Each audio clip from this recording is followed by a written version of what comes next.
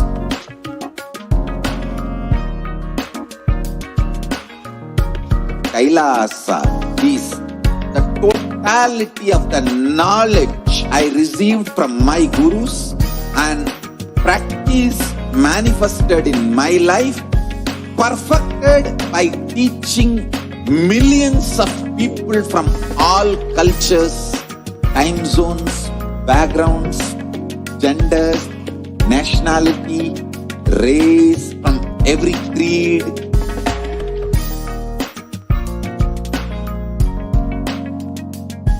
So this absolutely perfected knowledge available to you, served to you in your home without even you moving out of your couch, free of cost.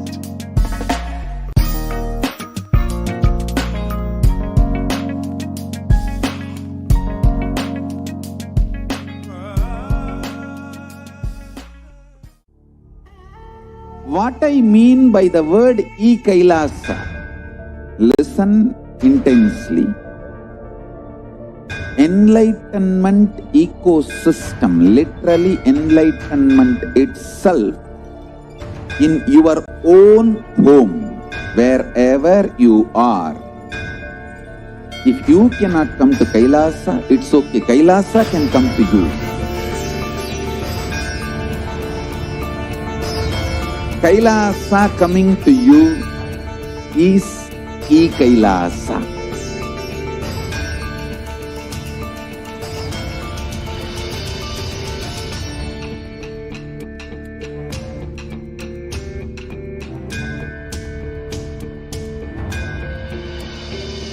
I will revive Hinduism. I am a Hindu revivalist, not by any revolution, but by evolution.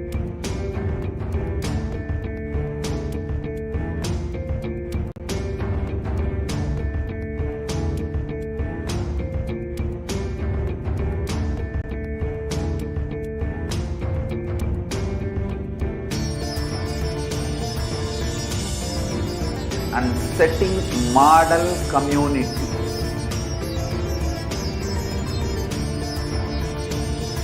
Kailasa, enlightenment ecosystems, Sarvanya Peethas all over the world.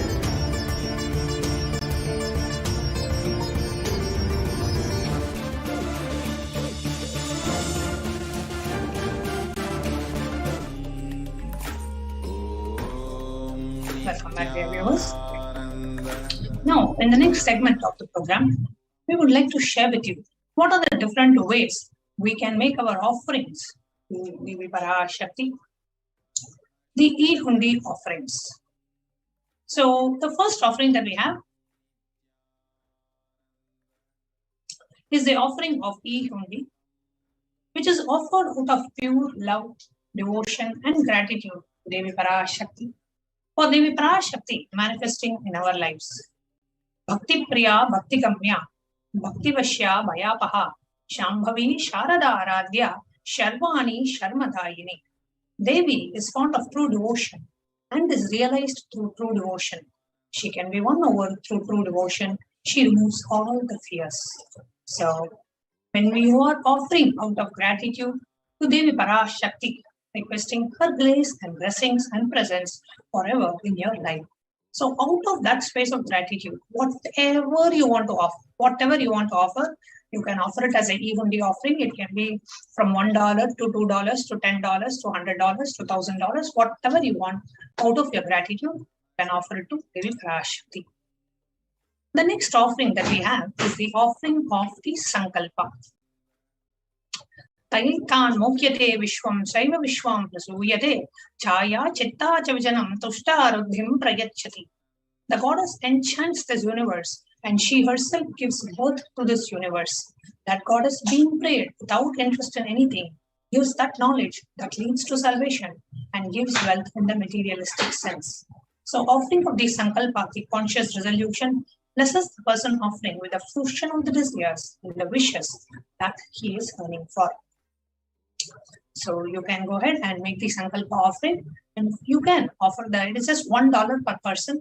So you can request it every time Devi Parashakti comes. Every time you can go ahead and make the sankalpa offering to Devi Parashakti. The next offering that we have is that of the Sahasra Nama Swarna Kasu. Sahasra Nama means 1008 names. Swarna Kasu means gold coin. So the gold coin with the inscription of the, each gold coin will have inscription of one of the 1008 names of Devi Parashakti. So when you offer the gold coins which has the names of Devi Parashakti inscribed on it, each name is nothing but her quality. So when you offer that to Devi Parashakti, you pray to Devi Parashakti to bless you, to imbibe and radiate those qualities of Devi inside you as well. So offering of the gold coin inscribed with each of the 1008 names to receive the blessings of Devis and to have the Ananta Kalyana Gunas, all the imperishable divine qualities of Devi Parashakti. The next offering that we have is that of the Mukta Anguti, the finger ring with the pearl. There is a beautiful reference in the Meenakshi Pancharatram which says, Muktahara lasat kirita ruchiram purne dhuvakta prabham sinchannu purakinkini manidaram padma prabhava suram sarvabhishtabala pradam girisudam vani rama sevitam meenakshim pranadosmi santatamaham karunyavaram nidhim. I bow to the goddess Meenakshi, whose crown has a garland of pearls and the face shining like a full moon, who wears anklets that are studded with gemstones and has small bells, who is shining like a splendor of lotus, who grants all the wishes, the daughter of the mountain who is worshipped by goddess Vani and Rama. I remain ever bowing to goddess Meenakshi, the ocean of compassion.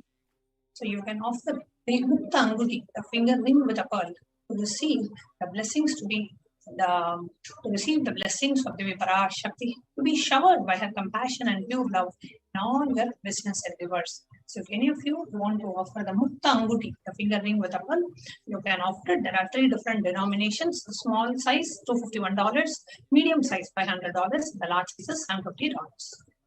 The next offering is the offering of the Swarna Padma Pushpa, the golden lotus. Now, the significance of the lotus in the Hindu Dharma, there are hundreds of scriptural references of using lotus in the worship of Paramashiva. Almost everything in the worship of the ultimate involves the consecration of the deities or meditating on the mudras, asanas, involves the lotus flower, lotus petals, lotus pericap. Lotus is used invariably. Lotus is considered the divine flower. Shakti of Paramashiva is also called lotus. The base of the Paramashiva Linga, it has the Padma Pita, the lotus base. The disciple is also considered a lotus, who is about to. So offer the golden lotus in any size you wish to be blessed to have the state, space, powers and the being of Devi Parashakti in your inner space amidst any and every adverse situation in your life. The next offering is that of the Swarna Metti, the golden toe ring. Nakadidiri samchanna namachana tamoguna padmattvaya prabhachala padadvaya prabhachala parakrita saroruha. Those you whose brightness from the toenails destroy the darkness of ignorance from the minds of your devotees who prostrate at your feet. You whose brightness from your 2 feet overpowers that of the lotus flower. So offering of the Swarna Metti, the golden toe ring to Devi Parashakti, to be in the space of constant gratitude and receive her blessings in even the most difficult situations of your life. So the offering of the golden toe ring is $750. The next offering is that of the Swarna Mangtika, the golden hairline jewelry. Devi is referred to as Sudha Sara Bhivarshini, she who makes the nectar flow in our nerves from the Sahasrara. So the Swarna Mangtika, the golden handline jewelry, represents the nectar from the Sahasrara, which is fully achieving the state of overflowing gratitude and the space of complete completion. The next offering we have Devi Parashakti is offering of the Pratyaksha Pada Puja. Nakadhiditi Samchanna Namachana Tamoguna Padadhoya Prabhachala Parakrita Saroruha.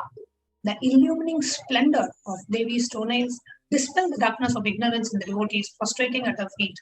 Her feet defeats the lotus in beauty. So the shloka number 83 of Saundarya Lahari states that the nails have been sharpened by constantly being touched by the crowns of the celestial beings who always prostrate before Devi. Tamoguna is darkness.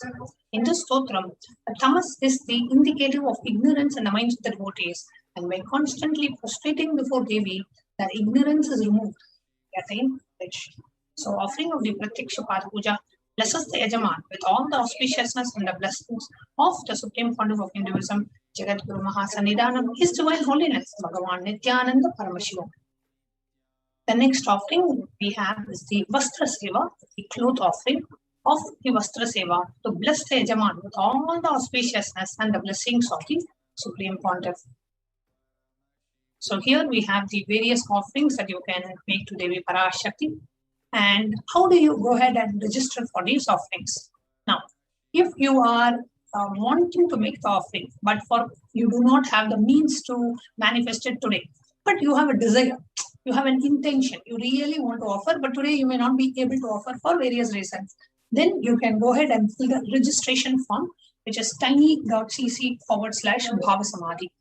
Now, if ready to go ahead and make the offering right away, then you can directly go to the second link, which is tiny.cc/Devi-offerings.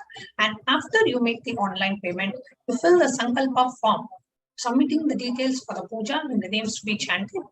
You can fill the Sankalpa form, entering the names of your family members whom you want to be benefited from this puja. So we will now be taking you through a quick walkthrough of these links to show you how you can very easily go ahead and register yourself to make the offerings to Devi Parashakti.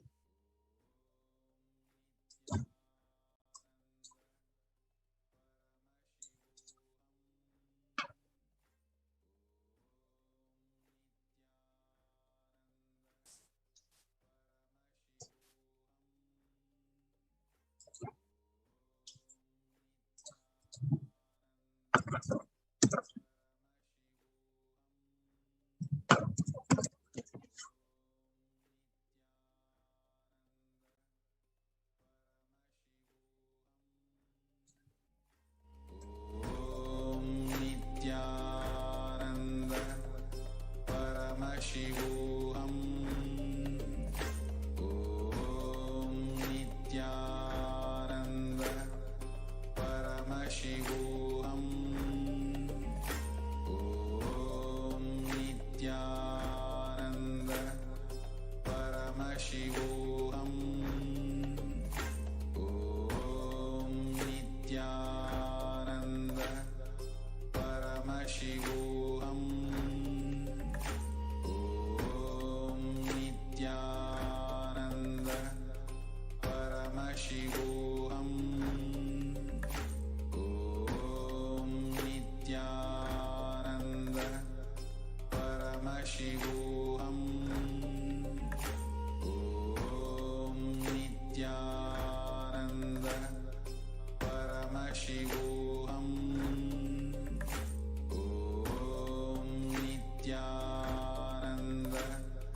Paramashivoham. Om Nithyananda Paramashivoham. Om Nithyananda Paramashivoham. Om Nithyananda Paramashivoham. Om Nithyananda Paramashivoham.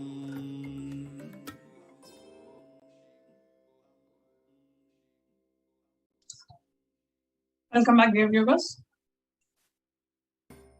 So for you to make the offerings to Devi Parashakti, we had shared about the link, which is tiny.cc/Devi-offerings. However, there are some technical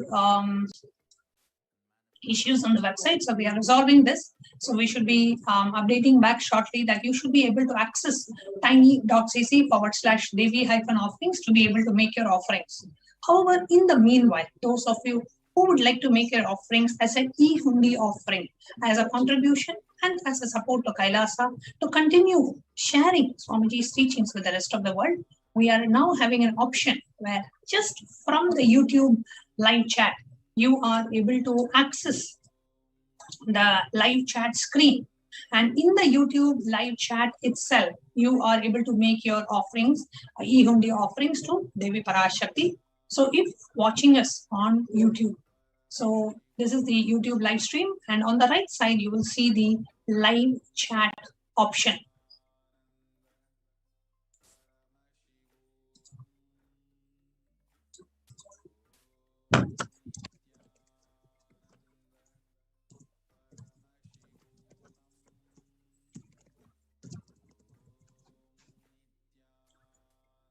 Now on the live chat option on the right side, in the bottom, you will see two options. One is an emoji, and then the second one is the dollar symbol. Now, if you click on the emoji, which is to put some emoticons in the chat, and then the dollar symbol. Now, when you click on the dollar symbol, you will see three options opening up. We're just going to show it to you.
So you will see here, when you scroll down in the live chat screen, you will see an emoticon and then you see a dollar symbol. When you click on the dollar symbol, you will see three options: join, super chat, and super sticker. If you click on join, it gives us various options in which you can become a member of the channel: bronze, silver, gold, platinum, and premium options. So you can click on join and be able to join the channel. So let's say I want to choose the premium option. I click on join. And it opens a pop-up where it asks me to either add a debit card or a credit card, or I can add the PayPal details. So you can go ahead and enter those and click on save card, or you can click on add PayPal and you can add the details. So these are the two options for payment, but depending on your country of residence, you may have less or more options. Then we have the super chat option, which is an offering, like a contribution, donation offering that you're making, like an e-hundi offering, like a dakshina offering to Devi Parashakti. So here you can enter any amount that you want. You can even enter like $1 or $2 or $5. I'm just going to leave it as is. It says $5. If you want to enter any message, you can enter it in the box that's above and then click on buy and send. When you click on buy and send, it opens a pop-up where you can enter your credit or debit card details or PayPal details. And if you click on super sticker, then it opens up a series of stickers. You can choose the sticker that you would like to offer and make an offering to Devi Parashakti.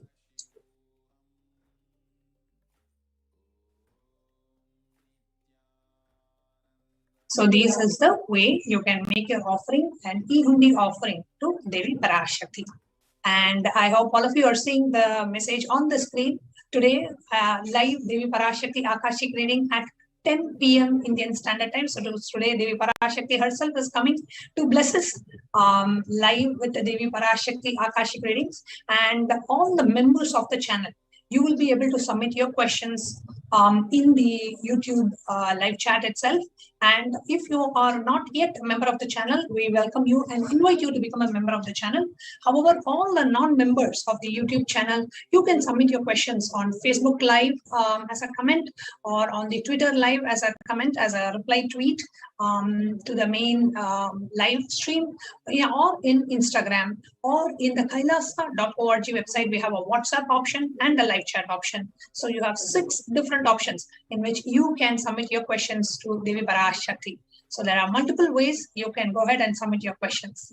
In the next part of today's program, we are going to share with you how the revelations that Devi Parashakti has given for us, the various different revelations of Devi Parashakti, and how Devi Parashakti comes time and again to bless us all, to give us all the boons and the blessings, and to give us the message that we all need to be aware of after a short break.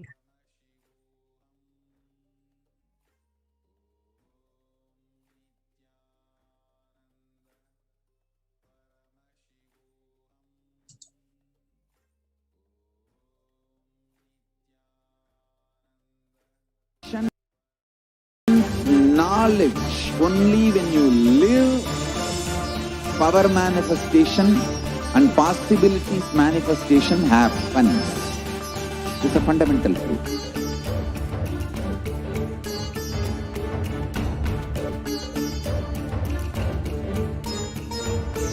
Hinduism cannot live exclusively as one sampradaya. No. All sampradayas of Hinduism is an ecosystem.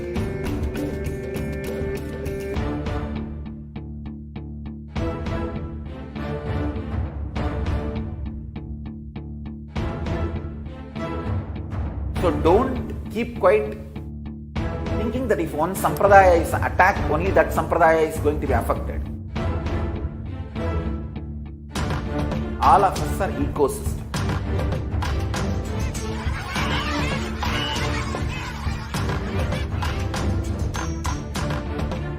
I invite all of you to get involved and enjoy Hinduism by the principle of Dharmo Rakshati Rakshitaha. When you protect Dharma, Dharma protects you. We will make the whole planet flourish spiritually. The spiritual prosperity will happen to the whole planet. We all have to coexist together.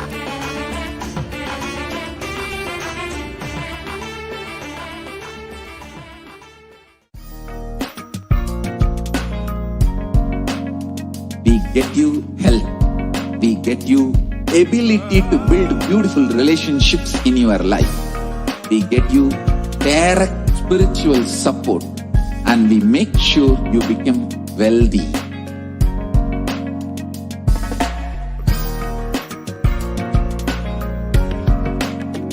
We won't stop giving you just good life.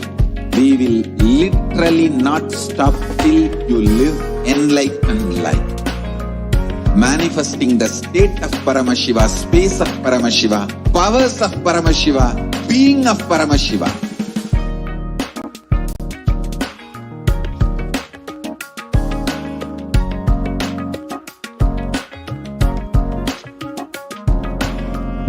whole world should become e-Kailashians.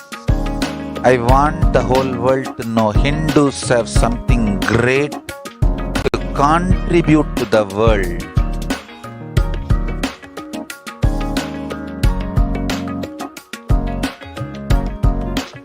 We have something great to contribute to the world. Let us do that.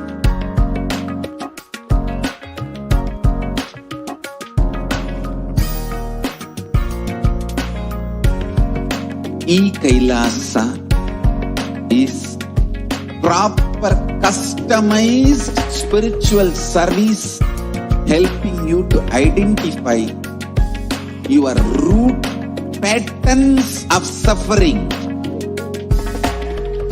We have perfected the science of helping every individual from every cultural, religious, nationality background.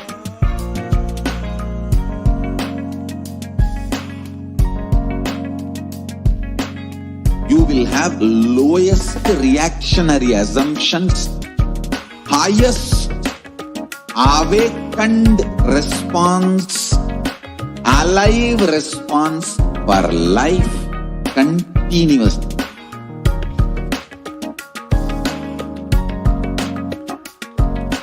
E-Kailasa is enlightenment ecosystem, literally enlightenment itself in your own home, wherever you are.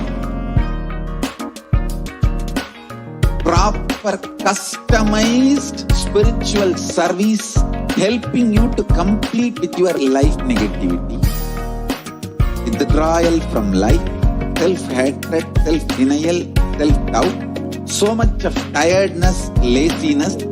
We can support you, aligning your diet, your attitude, your aptitude, your understanding about life. We can help you with everything.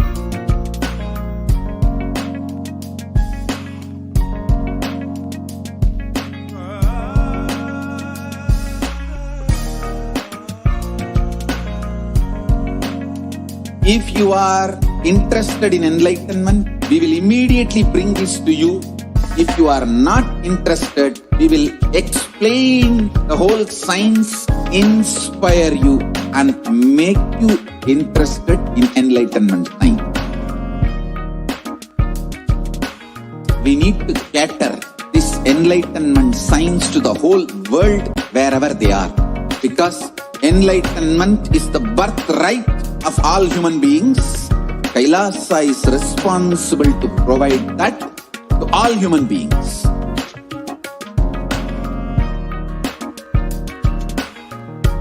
Kailasa is the totality of the knowledge I received from my gurus and practice manifested in my life, perfected by teaching millions of people from all cultures, time zones, backgrounds, genders, nationality, race, from every creed.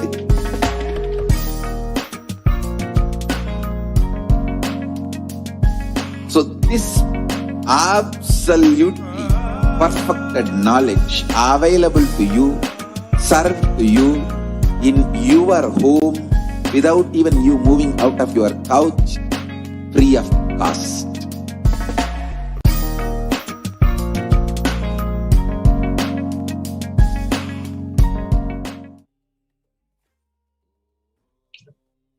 Welcome back, dear viewers.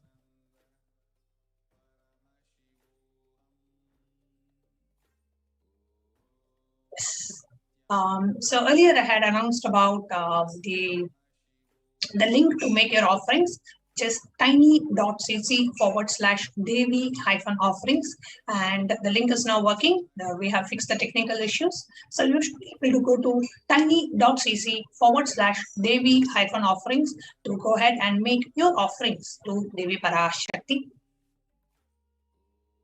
Now, there are different revelations that Devi Parashakti has given for us to as a warning to humanity, or to let us know how do we prepare ourselves and avoid the default future that is ahead of us. Or Devi Parashakti has also revealed why the humanity is facing the pandemic that we are facing. What are the after effects of the pandemic? How the pandemic is going to affect us, so we can be prepared and we can prepare ourselves and prepare the near and dear ones to better handle the situation that is happening out here. So in this segment, we are going to share with you one of the revelations that Devi Parashakti gave, and how those revelations, whatever Devi Parashakti has given, we are able to see those revelations back manifesting as reality in our day-to-day lives. So whatever Devi Parashakti reveals is a direct revelation from the cosmic archives, and we have been able to map the revelations of Devi Parashakti with various different researchers, media articles, university journals. We have been able to confirm whatever Devi Parashakti has revealed with all of these. So today we are going to present one such revelation. Now, one of the revelations that Devi Parashakti gave is what we are going to see today. The revelation by Devi Parashakti on the 5th of June 2021. Devi Parashakti revealed, saying that not only people dying in crores, financial and mental retardness, you will also see the minds getting collapsed. Freedom from all this suffering is the life of living enlightenment. First, prevent yourself from this deadly corona, O people. Do the job of saving your lives as the first priority. So here Devi Parashakti is revealing there's not just people dying, like there will be a lot of mental diseases and minds getting collapsed. And the first priority is for us to save and protect ourselves at this time. So here we have the revelation about the mental health issues by Devi Parashakti on the 5th of June. And we are able to also confirm through a media article by the Global News on the very next day. We have revelation saying the psychiatric symptoms like depression, anxiety exhibited by the COVID-19 patients study. According to a new study, the neurological symptoms like depression and anxiety are shown to be common in those who have contracted COVID-19. There is a research article by the BMC Psychology, which was published on the 8th of June, which says that the impact of COVID-19 on the mental health of US students. The article, college students, article says, our results indicate that the students closer to graduating faced increases in anxiety, feeling of loneliness and depression. Many reported worries for the health of loved ones, most impacted their mental health issues and the need to take care of the families, most current affected and future plans. So all the college students also seem to be affected mentally due to the COVID pandemic. Here we have one more research by the researchers of the Dartmouth College who have tracked the moods and behaviors of about 200 college students for 4 years, say that the stress levels is at the highest. So the rates of anxiety and depression among the college students continue to increase. The researchers are revealing that Dartmouth College researchers began tracking the 217 students when they entered the school as a freshman in 2017 in the hopes of understanding how they behave. They have seen students' stress level rise and fall, usually in tandem with the exams. But since the onset of the coronavirus pandemic, the rates of depression and anxiety have soared and have shown no signs of coming down, said Andrew Campbell, a researcher and a computer science professor. So we have various different revelations given by Devi Parashakti on so many different aspects, and we will be continuing to reveal more and more of these revelations. And one of the revelations that Devi Parashakti herself revealed now is that the only job for you is to keep yourself alive during this pandemic. So, and the solution provided by the Supreme Pontiff of Hinduism, especially if you're in India, which is one of the worst affected countries to keep yourself alive, is to be in a place where multi-layer quarantine is provided. And Supreme Pontiff of Hinduism has opened the doors of almost every Kailasa where you are able to have the multi-layer quarantine, where we are able to provide the multi-layer quarantine facilities. So now I'm going to invite the administrators of the Adi Kailasha Sarvanya Pita in Bangalore, where the multi-layer quarantine services, the COVID protection and prevention care services are provided to anybody and everybody, absolutely free of cost, after a short break.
What I mean by the word e-Kailasa, listen intensely. Enlightenment ecosystem, literally enlightenment itself, in your own home, wherever you are. If you cannot come to Kailasa, it's okay. Kailasa can come to you. Kailasa coming to you is e-Kailasa.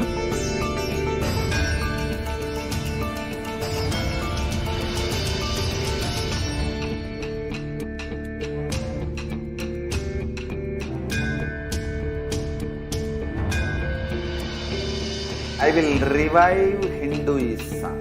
I am a Hindu revivalist, not by any revolution, but by evolution.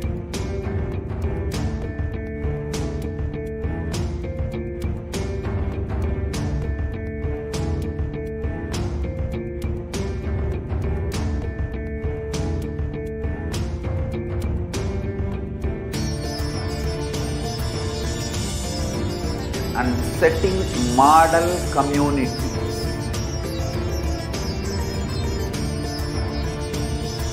Kailasas, enlightenment ecosystems, Sarvanya Pitas all over the world.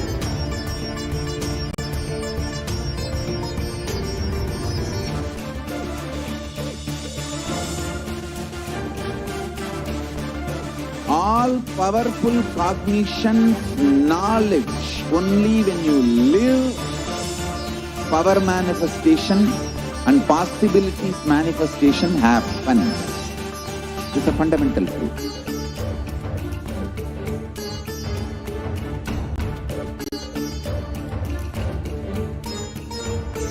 Hinduism cannot live exclusively as one sampradaya. No. All sampradayas of Hinduism is an ecosystem.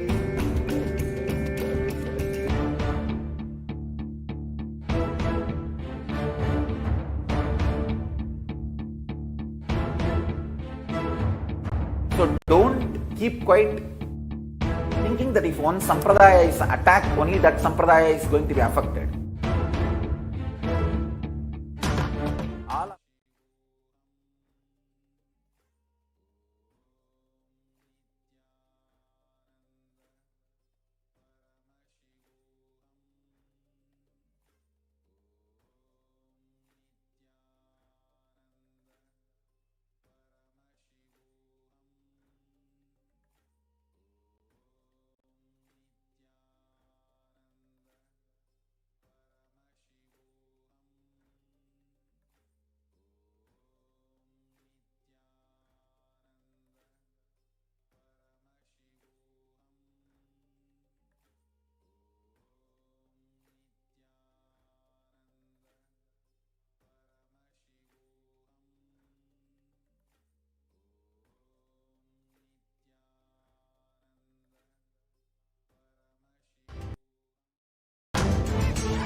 I invite all of you to get involved and enjoy Hinduism by the principle of Dharmo Rakshati Rakshitaha. When you protect Dharma, Dharma protects you. We will make the whole planet flourish spiritually. The spiritual prosperity will happen to the whole planet. We all have to coexist together.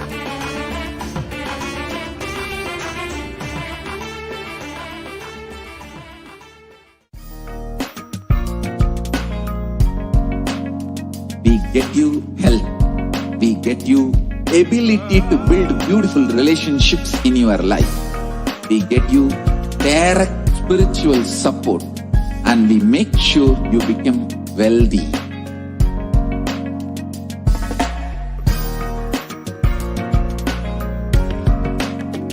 We won't stop giving you just good life. We will literally not stop till you live enlightened life. Manifesting the state of Paramashiva, space of Paramashiva, powers of Paramashiva, being of Paramashiva.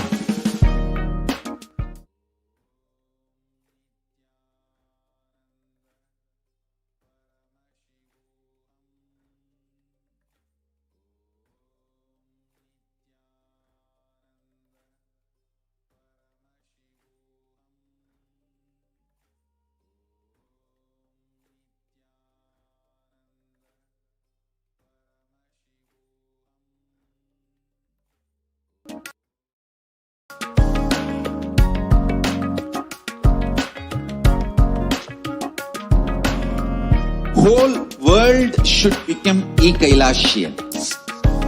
I want the whole world to know Hindus have something great to contribute to the world.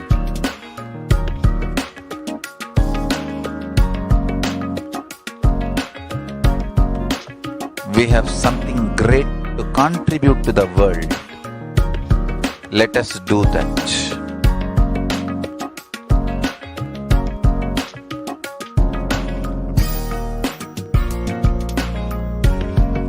E-Kailasa is proper customized spiritual service helping you to identify your root patterns of suffering. We have perfected the science of helping every individual from every cultural, religious, nationality background.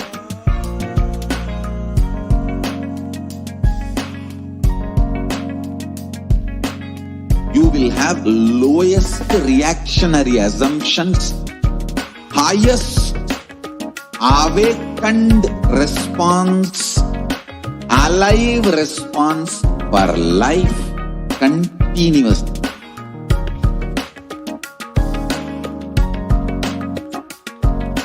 E-Kailasa is enlightenment ecosystem, literally enlightenment itself in your own home, wherever you are. proper customized spiritual service, helping you to complete with your life negativity, withdrawal from life, self-hatred, self-denial, self-doubt, so much of tiredness, laziness. We can support you, aligning your diet, your attitude, your aptitude, your understanding about life. We can help you with everything.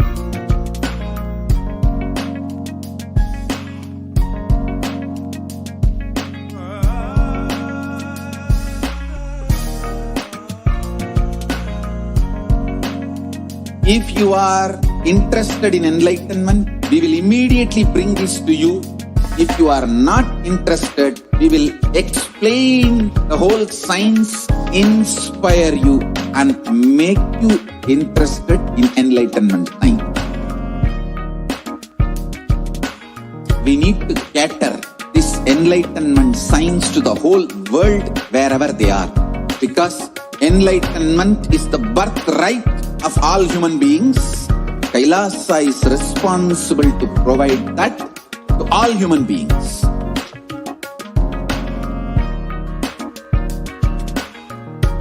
Kailasa is the totality of the knowledge I received from my gurus and practice manifested in my life, perfected by teaching millions of people from all cultures, time zones, backgrounds, genders, nationality, race, from every creed.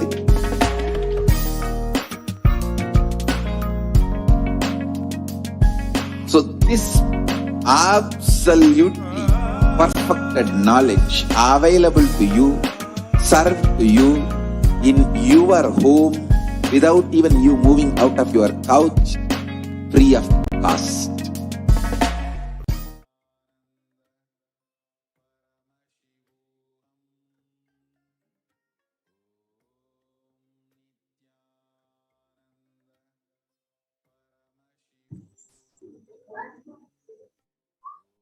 Yes.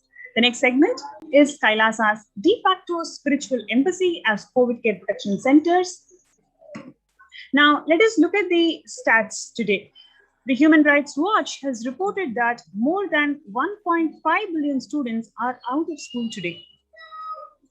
More than 95% of world's students are out of school due to school closures in at least 188 countries.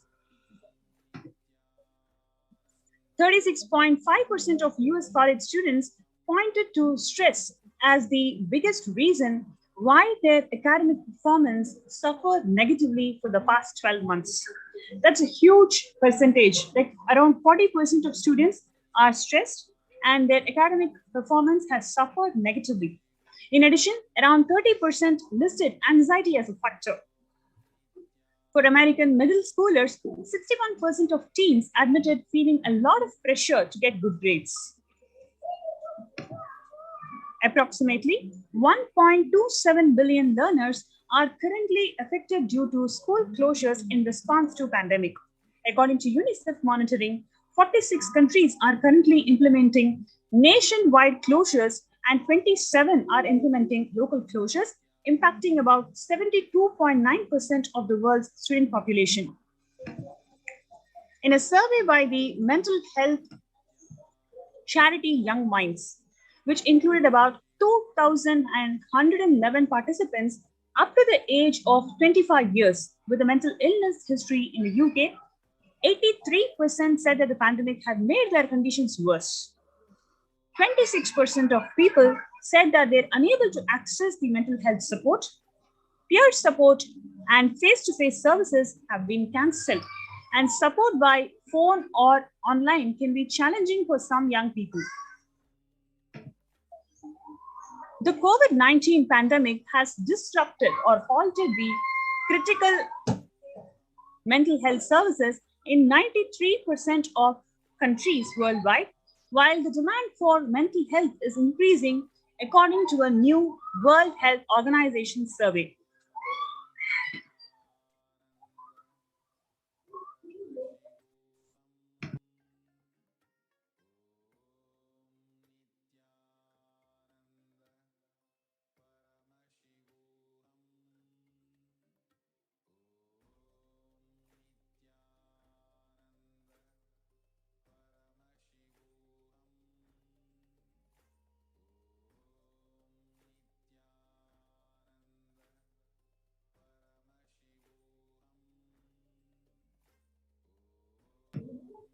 Recently, a study also found that 18% of individuals, including people with and without a past psychiatric diagnosis, who received a COVID-19 diagnosis were later diagnosed with a mental health disorder, such as anxiety or mood disorders. Surveys also found that substance use and suicidal ideation are particularly pronounced for young adults, with 25% of reporting they started or increased the substance use during pandemic, and 26% people reporting serious suicidal thoughts compared to 11% of adults. So if you take the working youngsters or the people who go to schools, they suffer anxiety and depression, and they are also reported to have increased affiliation towards the substance use. Every year, over 1.2 million students drop out of high school in United States alone. That's a student every 26 seconds or 7,000 a day. About 25% of high school Frenchmen fail to graduate from high school on time. So far, we have seen how the pandemic COVID-19 has affected the field of education. Globally, 95% of students are out of school, and how all of them are under stress, are under mental depression, are prone to suicidal thought currents, and prone to substance use. So these are the impact that the COVID-19 has created in the student population. Now let us look into how the Supreme Pontiff of Hinduism, Jagadguru Mahasannidhanam, His Divine Holiness Swamiji, through Kailasa's Department of Education, how holistic conscious living is being imparted to the young minds today. Now, if you are somebody who wants to empower yourselves for conscious living, then you're welcome to join us in the COVID Care Protection Centers in the link below, kailasa.org/Kailasa Care, KAILASA.org/KAILASACARE.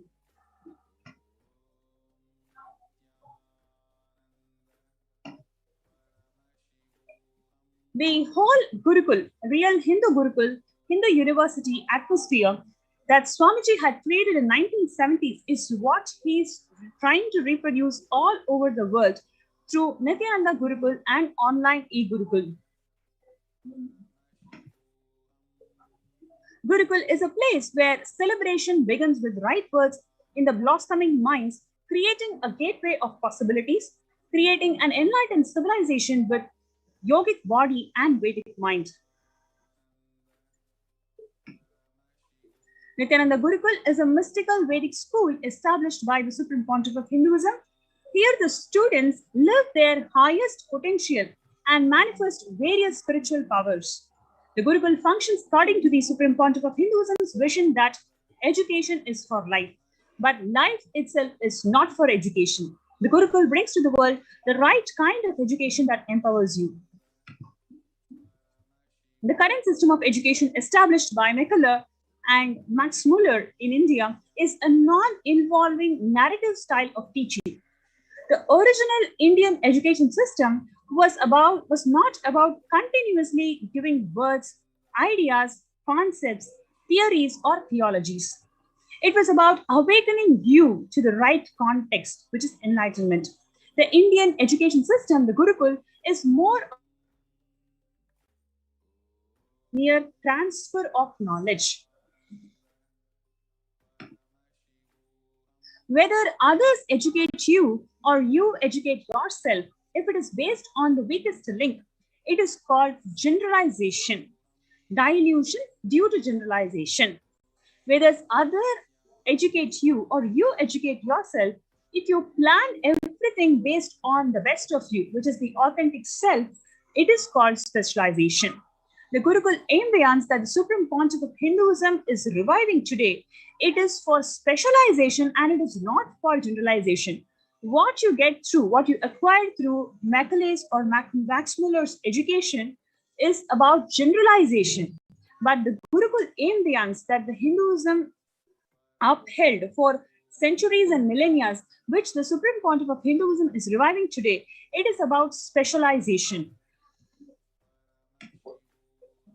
Education means putting set of ideas into your head and forcing you to conform to it, pressurizing you to memorize it and forcibly making you to vomit it. That is what currently the students face today. They are forced to memorize something and forced to vomit something today. That is why they are anxious, stressed, the pressure to get good marks. Everything is on them, mainly because the whole approach of education is very narrow and it forces you to memorize and vomit. But whereas in case of Gurukul, there is no education, there is only initiation. The Hindu system of education is all about initiation. Initiation means empowering you with powers and letting you to play with it, letting you to manifest it, letting you to specialize it. The whole specialization is a byproduct of the Hindu system of education, which the supreme pontiff of Hinduism is letting you to grow and glow. The purpose of education is educating the child to be manifesting whatever he is capable of and being a very good, beautiful, and best contributing citizen of the planet Earth and for whole of the humanity. In Vedic tradition, examinations are not done by question-answer method. This whole question-answer method is Macaulay's method, clerk-making method. But in Vedic tradition, all the examinations are conducted through the thought current that you carry. The person will be made to speak in presence of the Pandits who have mastered that thought current. They will see whether he can spontaneously express that thought current. If the student is able to express that thought current cohesively, then he has mastered it. So it is never by question and answer method, but it is about specializing that particular thought current. So you pass an examination if you specialize that particular thought current. It is about genuinely empowering that person in that thought current. So that is the speciality of this Vedic tradition, as opposed to making clerks what we get through the Macaulay's method. Now, what does Swamiji say about real education? If we are teaching the science of completion to our kids, we should be able to guarantee you can't even get one lie out of our Gurukul kids. That is what is education. Education is about mastering a particular thought current, which becomes your lifestyle, which becomes the cognition style, which becomes their very being. For hours, you cannot speak on a subject unless it has become your thought current, the way you cognize. Change of thought current, transformation of thought current is a success of education. Each Upanishads add a thought current to you. Transformation of thought currents is a success. So Swamiji has beautifully expressed that somebody who's mastering or who's graduating from Gurukul will be an expert, subject expert of a particular thought current. He will be able to express it for hours and hours. You will not be able to get one lie of the Gurukul kid because that is the education that they are deeply rooted in. Our Gurukul kids are not teacher-centric. Our Gurukuls are education-centric. Please understand, our Gurukuls are not teacher-centric. Our Gurukuls are actually education-centric. Students can develop, invent something which his Guru doesn't know. He has the freedom to do it. Please understand, only the basic formulas are taught, basic tools to awaken that knowledge is being taught, but the student is left free to explore on his own. It is because of this freedom of expression of thought, freedom to play with the thought current based on the foundation. That is what made the Hindu civilization so rich. So many discoveries happened out of the Hindu civilization. It is because of the freedom of that thought current that the education system was upholding. Gurukuls are not with a set of rules or frames. They are only supported people to explore the highest possible creativity. Gurukuls are not like dams for your inspiration and energy. It is an embankment for the wilder river. Embankment is different, dam is different. With a dam, you are dammed white. If it is an embankment, you are not a dam. That is why many of the Advaita Guru disciples were Vishishtadvaitis or Advaitis. Or many of the Vishishtadvaiti Advaiti Guru disciples were Advaitis. Means what? Only the basic scales, analysis scales were given to you, but you are free to analyze. You are given a spoon, but you are not spoon fed. You are not spoon fed by the Hindu education. You are only given the spoon. You are being empowered with a tool to explore your thought current. That is the way Hindu education has empowered, which the Supreme Pontiff of Hinduism is reviving. The freedom itself shows, otherwise you will be shocked. Ramanuja's guru was a great Advaiti. Being Advaiti, Ramanuja was able to think in the language of Vishishtadvaita, shows the freedom available in the Gurukul. And the same way, there are many Advaitis studied at the feet of Dvaitis or Vishishtadvaitis. But Sanatana Hindu Dharma gives only the tools to explore, but it is not putting you any frames, any restrictions, dams. If you read the Shanti Mantra, it is education centric. It is not teacher centric. Unfortunately, in the modern day, because teachers have not taken the responsibility to be the education centric, it has become more of a teacher centric. So whichever teacher teaches you fundamentals, you get more centric around the teacher rather than the education itself.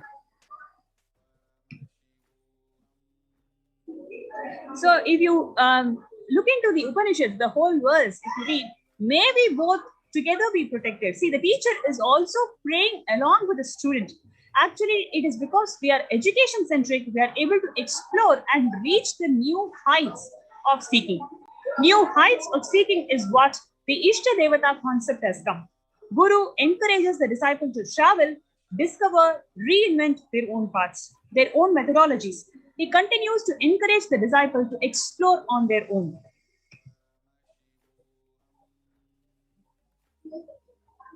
Just being available as a good support guide, not being heavy on them. The uniqueness of our Gurukuls are the freedom to explore, create, the constructive freedom that they enjoy. With the principles of completion, the four tattvas of integrity, authenticity, responsibility, and enriching, as well as the truths of ahimsa or the non-violence, and abhayam sarvabhutebhyo, the Balasins of Nithyananda Gurukul, have played with these powerful cognitions and thought currents and have physically demonstrated the power of these truths by providing security to the rose plants in the garden of Gurukul, resulting in the rose plants dropping their thorns. Now, let us watch this video.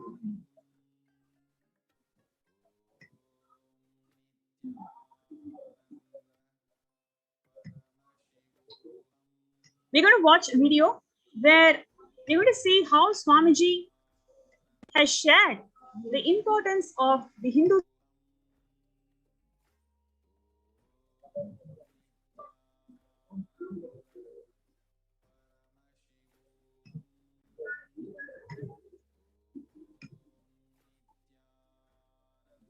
Now it is time, as per the astrology, no theory can rule any human society which is imposed on that society more than 60 years. Now 60 years is over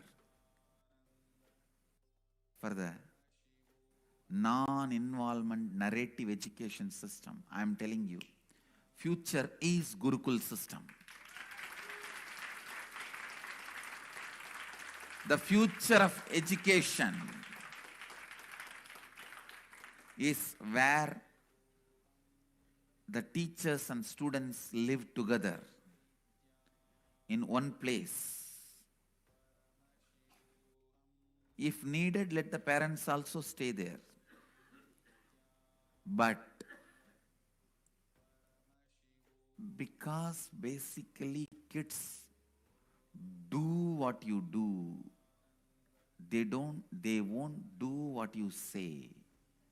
Understand? They do what you do. They won't do what you say. Whatever you do, simply they will do. They will never do what you say. most of the time they don't care for what you say. The future of the Indian education system, I can say, the future of the any intelligent education system will be Gurukul system. I am not talking out of pride or arrogance. I am talking seeing the future. I am telling you, I will be leading this revival in the education system through our Gurukul system.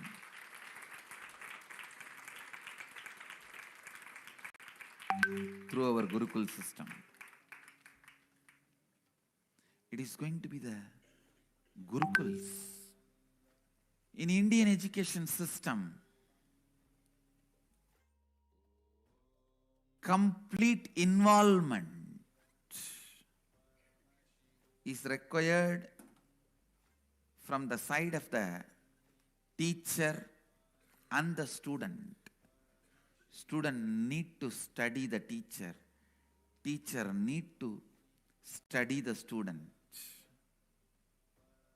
Understand? After thoroughly studying the student, teacher identifies the right subject in which the student will be successful. Few things are basic for everyone, like science of completion and enlightenment. Other than the science of enlightenment, all other things, master selects the subject in which the student will be successful. And then student is trained specifically in those fields with the knowledge of enlightenment, with the science of enlightenment, with the truth of enlightenment as the context. Even if you learn the archery, enlightenment is the context. If you study administration, enlightenment is the context. If you learn about business, enlightenment is the context. If you learn plumbing, building houses, sculpting, enlightenment is the context. Indian education system is more of a transmission of the knowledge, not transfer of knowledge. It is not just information based.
What I mean by the word e-Kailasa, listen intensely.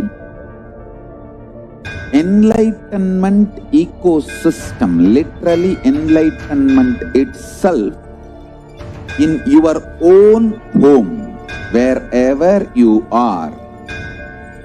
If you cannot come to Kailasa, it's okay. Kailasa can come to you.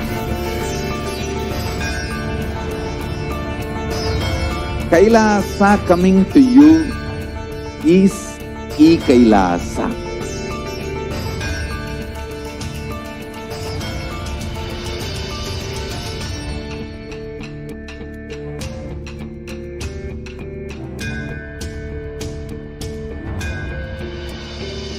I will revive Hinduism. I am a Hindu revivalist, not by any revolution, but by evolution.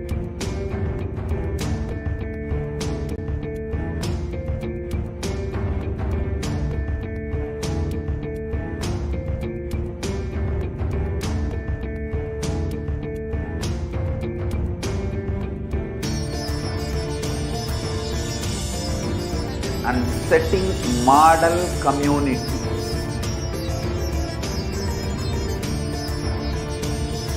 Kailasas, enlightenment ecosystems, Sarvanya Pitas all over the world.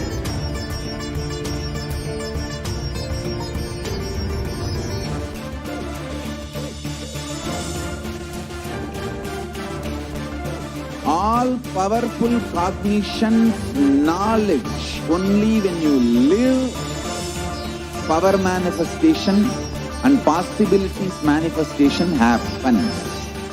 It's a fundamental truth.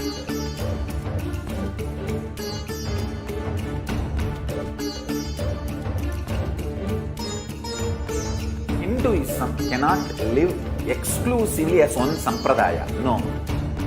All sampradayas of Hinduism is an ecosystem.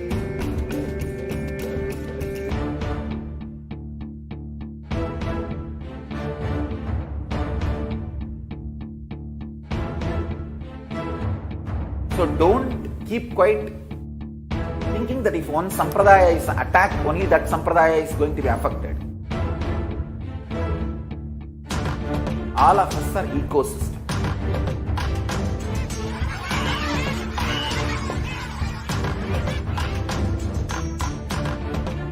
I invite all of you to get involved and enjoy Hinduism by the principle of Dharmo Rakshati Rakshitaha. When you protect Dharma, Dharma protects you. We will make the whole planet flourish spiritually. The spiritual prosperity will happen to the whole planet. We all have to coexist together.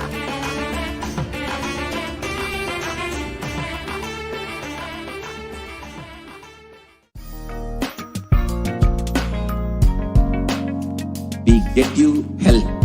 We get you ability to build beautiful relationships in your life. We get you direct spiritual support, and we make sure you become wealthy.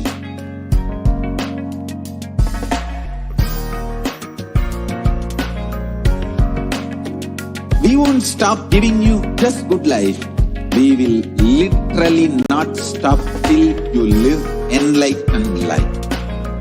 Manifesting the state of Paramashiva, space of Paramashiva, powers of Paramashiva, being of Paramashiva.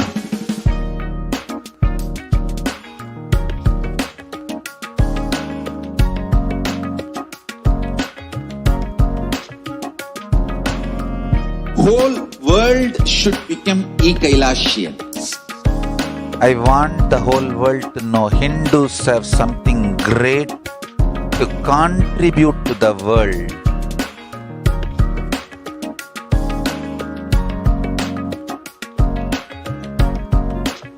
We have something great to contribute to the world. Let us do that.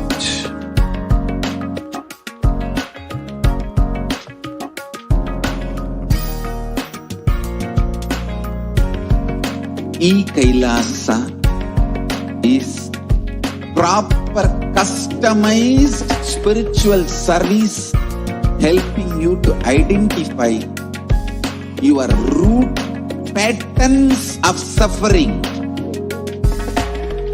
We have perfected the science of helping every individual from every cultural, religious, nationality background.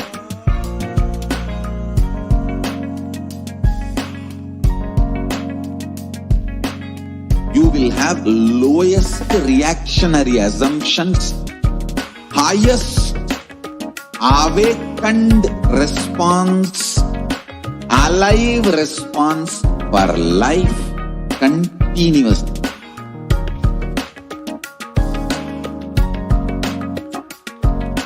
E-Kailasa is enlightenment ecosystem, literally enlightenment itself in your own home, wherever you are.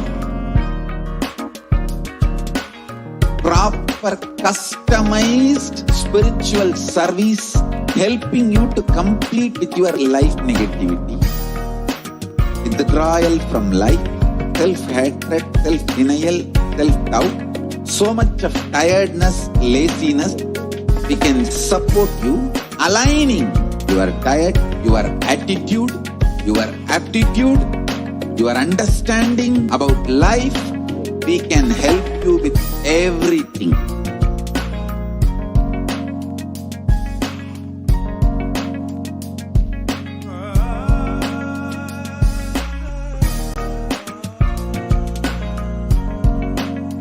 If you are interested in enlightenment, we will immediately bring this to you. If you are not interested, we will explain the whole science, inspire you and make you interested in enlightenment science. We need to cater this enlightenment science to the whole world wherever they are, because enlightenment is the birthright of all human beings. Kailasa is responsible to provide that to all human beings.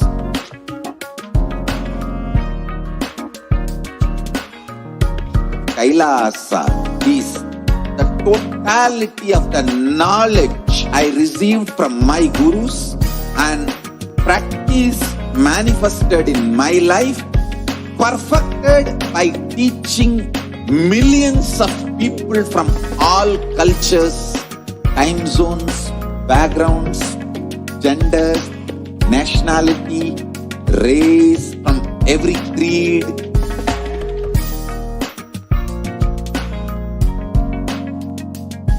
So this absolutely perfected knowledge available to you, served to you in your home without even you moving out of your couch, free of cost.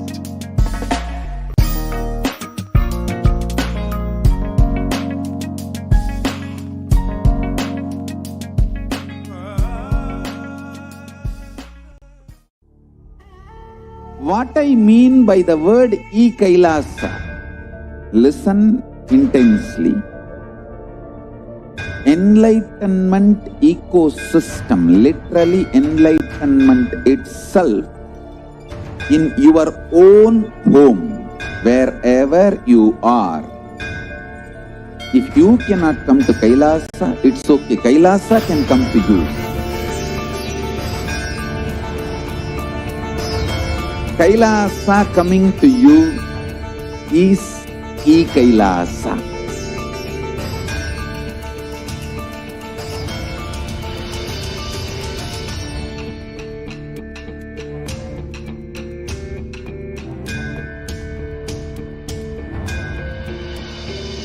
I will revive Hinduism.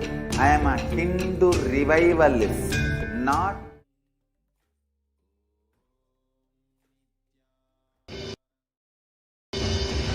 but by evolution.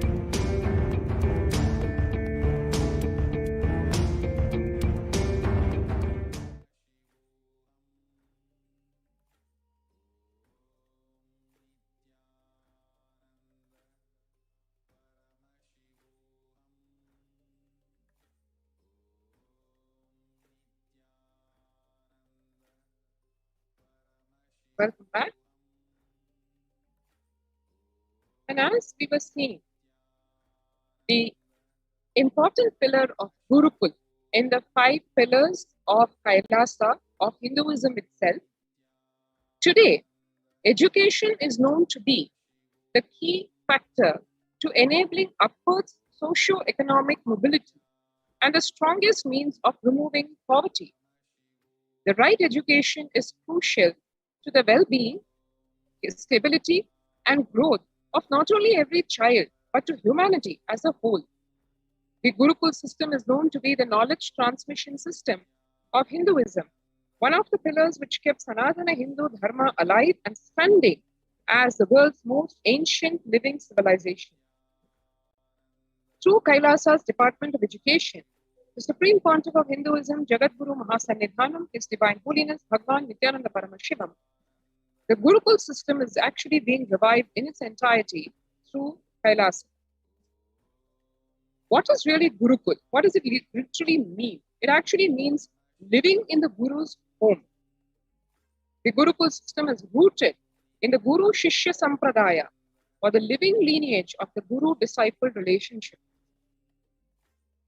After decades of study on the physical, chemical, biological uniqueness of the meditative states and enlightened beings, it has been found that in the normal waking state alone, their brainwaves show that they are in a complete meditative state despite being fully active and engaged. In the world of athletics, this state is actually known as the being in the zone, a glimpse into the peak of focus, cognitive function, attention, and coordination, to name a few. Rather than a glimpse, enlightened beings casually walk, talk, and engage with life settled in this very peak.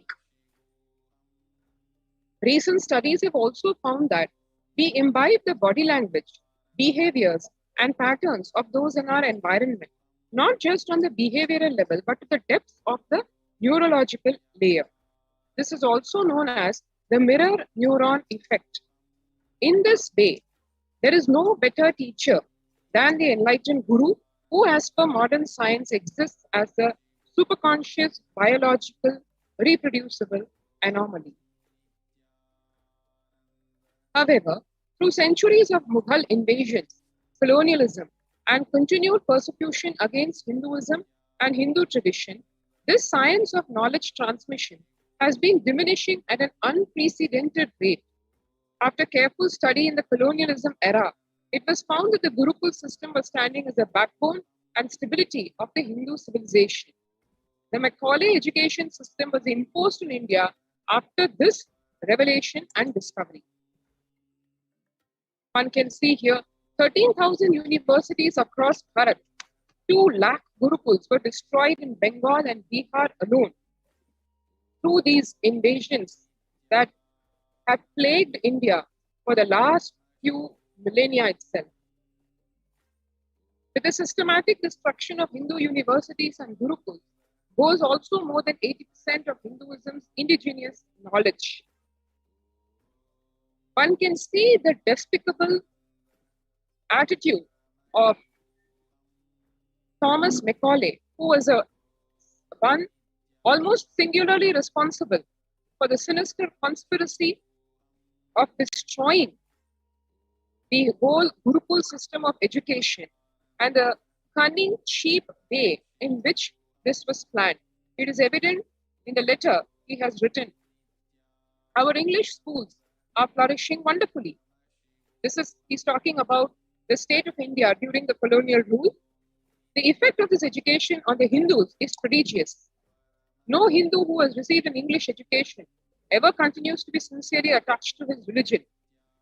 The Hindu religion is so extravagantly absurd that it is impossible to teach a boy astronomy, geography, natural history without completely destroying the hold which that religion has on his mind. It is my firm belief that if our plans of education are followed up, there will not be a single idolater among the respectable classes in Bengal 30 years hence.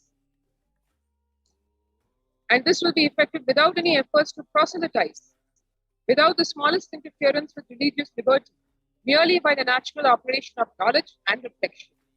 I heartily rejoice in this prospect. One should note here specifically the reference to Bengal, because it is literally the cultural capital of the country.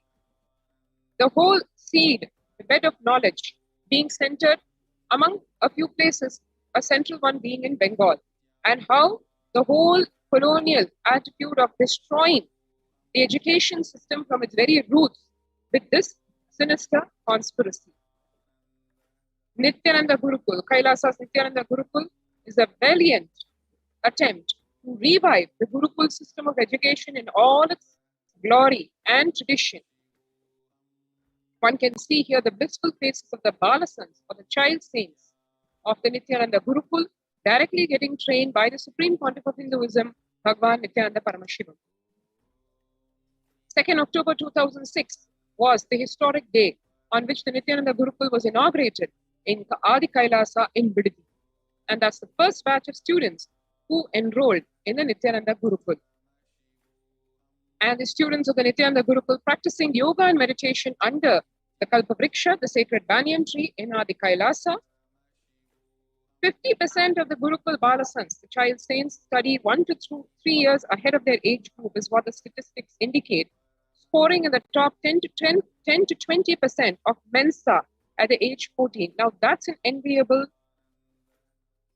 record to speak of, because as anyone who has attempted Mensa quizzes, not even the whole competition, one can really understand the level of intuitive intelligence the children, the students of the Nithyananda Gurukul are exhibiting if they can come in the top 10 to 20% of Mensa at the young age of just about 14. The Gurukul Balasans, you can see here, learning standard academics along with the indigenous Hindu scriptures. That's the system of education in Kailasa's Nithyananda Gurukul. The Gurukul Balasans practicing the Shivastamba Yoga to build a yogic body, strong nervous system, and all this under the guidance of trained Shivastamba Yoga Acharyas.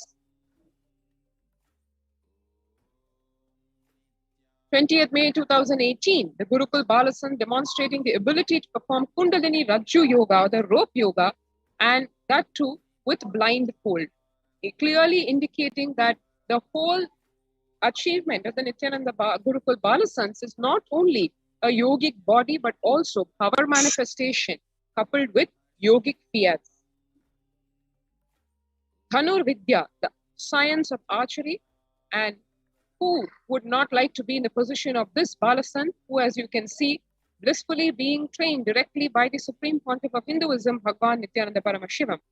The once lost science of Dhanur Vidya, which is not just the science of archery as we understand it, it is a lot more than that, because it teaches one how to be focused, and it directly trains one's consciousness towards the ultimate. That's exactly what the Supreme Pontiff of Hinduism, Bhagwan Nithyananda Paramashivam, not only through his teaching of the science, but literally transmitting his own biomemory into the Balasans of the Nithyananda Gurukul, so that they are established in the state, space, being, and superconsciousness of Paramashiva.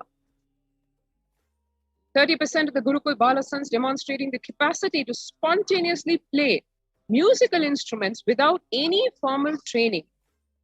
All this is a result of the powerful Kundalini awakening by the Supreme Pontiff of Hinduism in these Balasans well before their physical maturity, thus preparing their bodies and minds to experience the quantum leap into superconsciousness and to be established in the state, space, and being of Paramashiva. The Balasans living the Agama Shastra-based lifestyle. The Balasans demonstrating the ability to read blindfolded, which is one of the 420 Shaktis which Paramashiva himself reveals. All these Shaktis, the Balasans are initiated into just with the one touch of just one initiation of the Supreme Pontiff of Hinduism. The Gurukul Balasans participating in the Vakyartha Sadas, or loosely translated as debate, when they are internalizing the supreme truths, the ultimate truths revealed by the Supreme Pontiff of Hinduism, and all those cosmic truths, after experiencing, after living them, experimenting with them, sharing their learnings, their experiences. That is what Vakyartha Sadas is all about.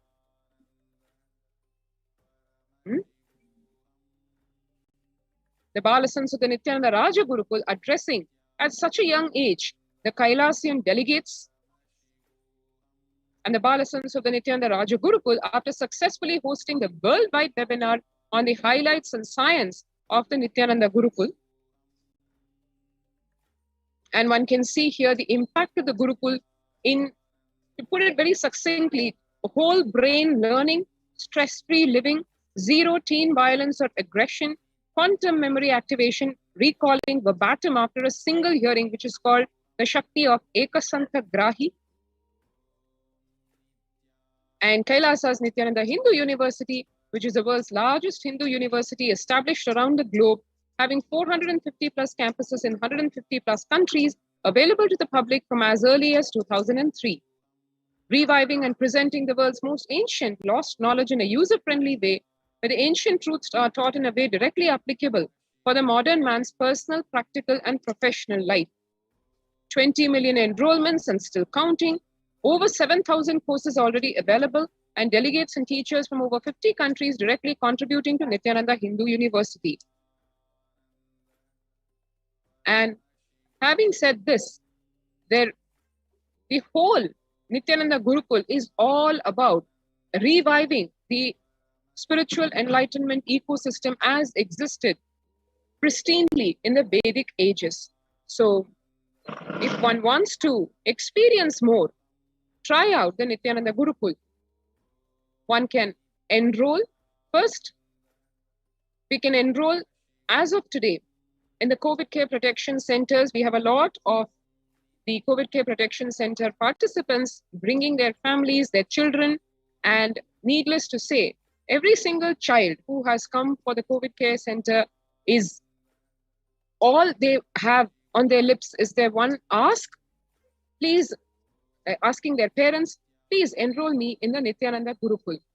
And for parents, we all know what the Gurukul education can do to your child, as one saw, not only living a blissful, stress-free life, but becoming leaders, natural leaders, awakening your child's Kundalini energy much before the physical maturity, and therefore being receptive to enlightenment at a very tender age. If you really want your child to flower to the ultimate, this is the ultimate place to be in. So with this, we'll conclude this segment of the Adi Kailasa ship. Thank you. And let's wait for the next segment. In the next few minutes, let's take a short break. Thank you. Nithyanandam.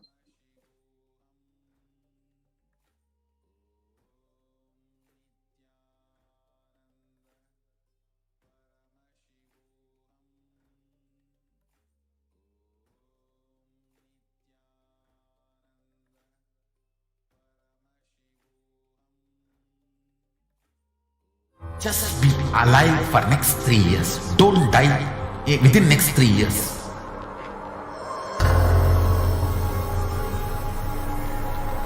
Just don't die within next 3 years. Be alive. Somehow be alive. I'm working sincerely. I will reach you somehow. Somehow I will reach you. It's my commitment to humanity.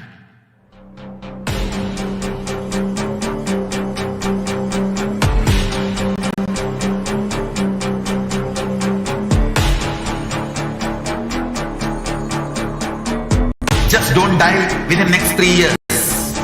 I will reach you wherever you are, whichever corner of the world you may be. I will reach you with enlightenment. You manifesting the space, state, powers, being, Parashakti. It is possible, and it is possible for you.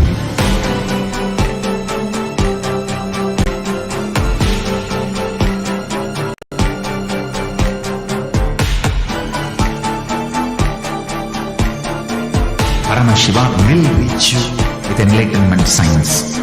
I know he is going to do the job. Just be alive for next 3 years. Nothing else.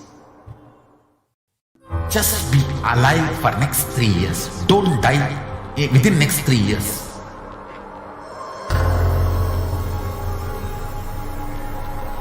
Just don't die within next 3 years. Be alive. Somehow be alive.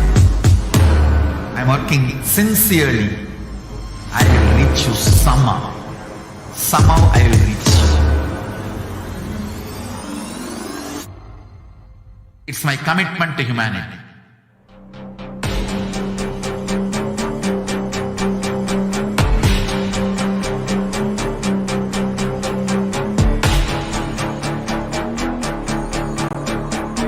Just don't die within next 3 years. I will reach you wherever you are, whichever corner of the world you may be. I will reach you with enlightenment. You manifesting the space, state, powers, being, Parashakti.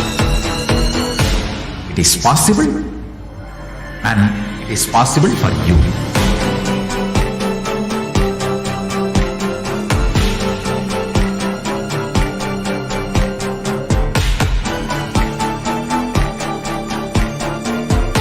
Shiva will reach you with enlightenment science.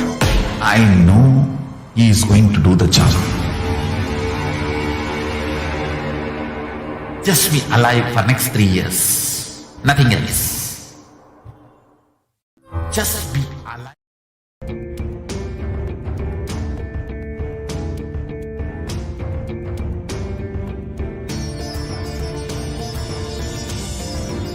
And setting model community.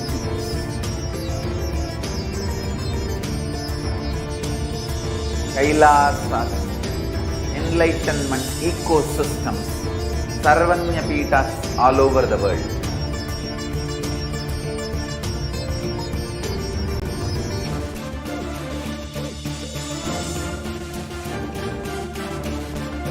All powerful cognition, knowledge, only when you live, power manifestation and possibilities manifestation happens.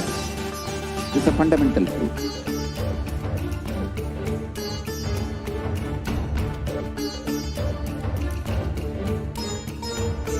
Hinduism cannot live exclusively as one sampradaya. No. All sampradayas of Hinduism is an ecosystem.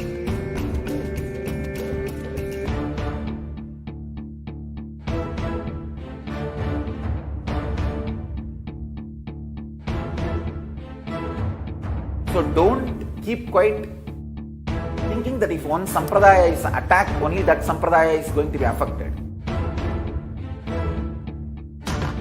All of us are ecosystems.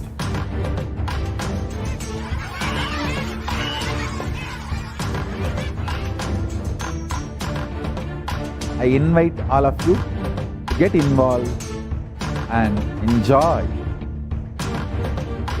Hinduism by the principle of Dharmo Rakshati Rakshitaha.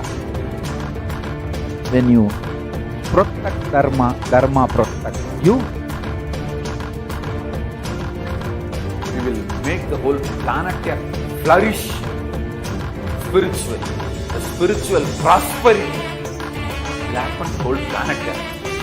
We all have to coexist together.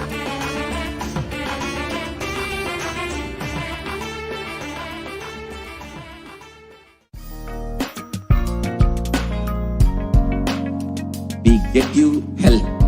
We get you ability to build beautiful relationships in your life. We get you direct spiritual support, and we make sure you become wealthy.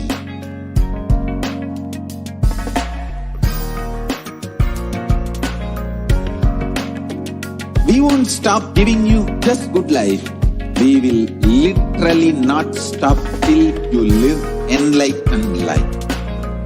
Manifesting the state of Paramashiva, space of Paramashiva, powers of Paramashiva, being of Paramashiva.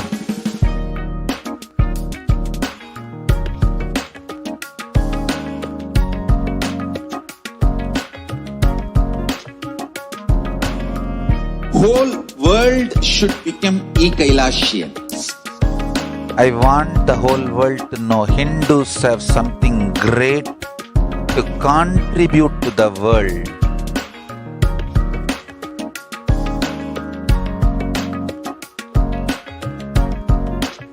We have something great to contribute to the world. Let us do that.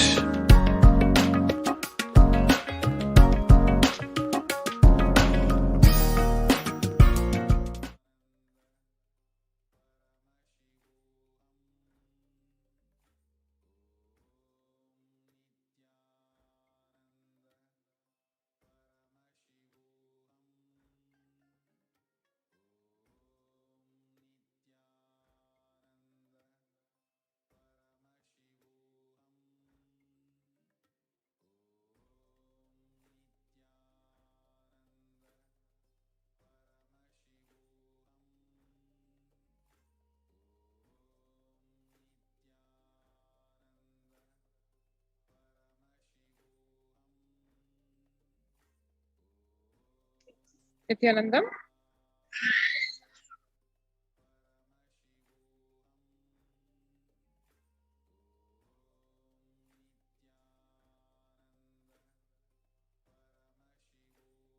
And welcome to this segment where we will go over in observance of and in recognition of this whole month of July being the awareness of persecution month. Yes, the world is finally waking up to even the persecution of Hinduism, Hindus, the Supreme Pontiff of Hinduism, Kailasa, as one saw. The United Nations recognizing the persecution done to the Supreme Pontiff of Hinduism and to Kailasa. This, after centuries or probably for the first time, is an international recognition and awareness even that Hindus are the subjects of persecution, not just for decades or for centuries, literally for millennia, where every Hindu, without exception, has gone through, be it man, woman, child, be it any tribe, any sect, every single Hindu has experienced the persecution in his or her daily life over the decades, over the centuries in various forms. Some highly gross, some very sophisticated and sinister.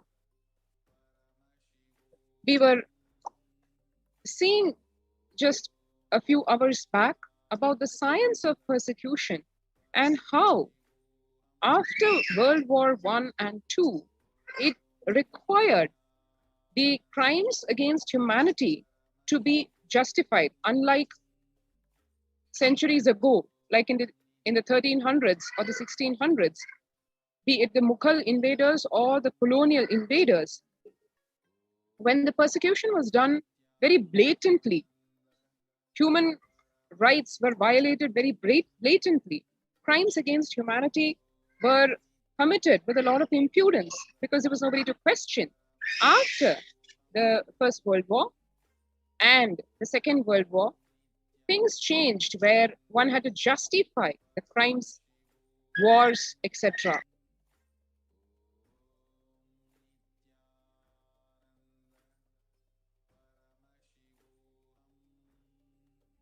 As humanity globally civilized and democratic systems evolved, law and order and regulations were set in place, the need to justify the acts of violence was required to keep the society pacified, while the anti-humanity forces continued to execute.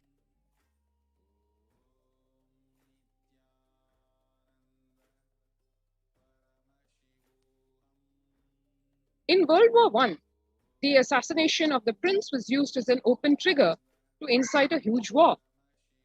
A simple trigger or justification was no more sufficient, though after World War I, a very complex propaganda machinery was required to incite the society to support the acts of violence. In World War II, that was the whole science changed to having racist ideologies of racial supremacy. And that was used as a justification for extermination of the entire Jewish population. And in the following years, the whole methodology became highly sophisticated, allowing the silent persecution of the entire population or the entire community or leader in such a way that literally no social, legal, or humanitarian questioning or backlash would happen. So, for example, one can see here, call a dog a mad dog, and even if you kill it, people will only thank you. This is literally the strategy that was used and continues to be used in very many ways, as one can see in the further slides. Hindu Holocaust. This term itself got recognition only now when the United Nations recognized, after being explained in a lot of detail through the various documents, literature, statistics, news, studies, journals, etc., of the history of Hinduism over the past few centuries. The untold history where more than 500 million Hindus were killed, massacred, raped between 3200 BCE to 2007 CE. Just in this span of a few centuries, literally Hinduism was decimated from 56 kingdoms, which practically ruled the entire globe in a the most truest democratic fashion, with the most benevolent rulers, because the whole Hindu civilization was based on enlightenment. With enlightenment comes only the best of qualities, the most adorable qualities like love, care, compassion, and power manifestation being a way of life. And Hindu kingdoms decimated from that time from 56 to now 0, except for Kailasa, the only Hindu nation that exists as of today. The Hindu Holocaust involved multiple stages of genocide. It's the United States Department of State, the founding president of the Genocide Watch, Gregory Stanton, actually has described the entire study done on various genocide and how it is committed in various stages. 8 stages of the same being listed.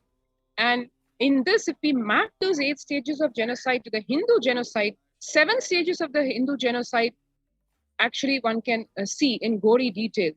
Most of the genocides, most of the civilizations that face this ethnocide and genocide have seen probably 1, maximum 3 stages being used, and they were exterminated.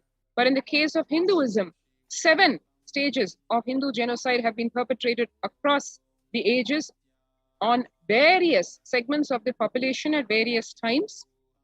And how this was done, how it was systematically engineered, let us see. To recap what we saw in the morning. Stage 1, segregation or isolation.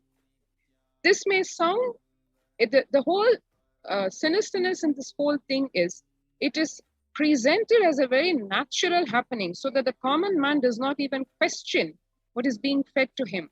But it is actually a very planned attack, a very sinister attack.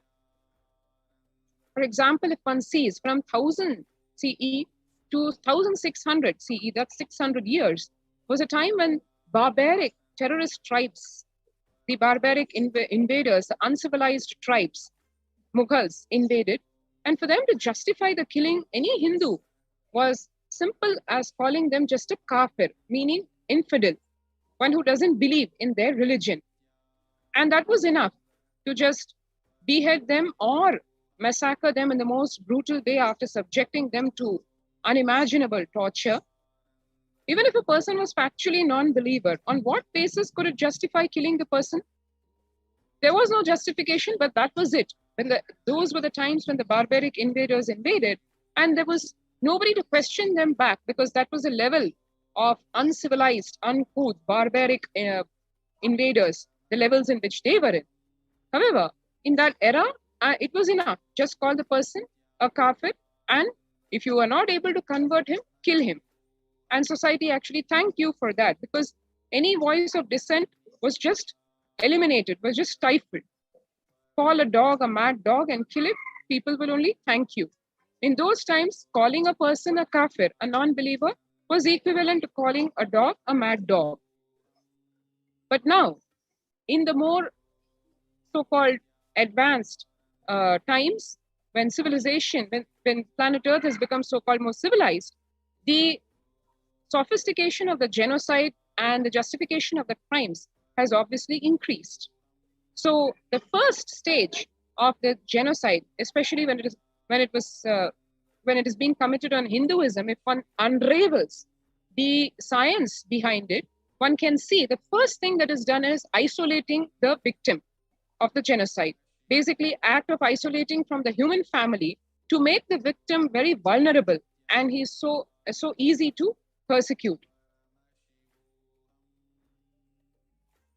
So one can see way back a few centuries ago, when the kafir was used as the way of segregating or isolating, that was done on the basis of religious identity. So it's Hinduism versus Islam.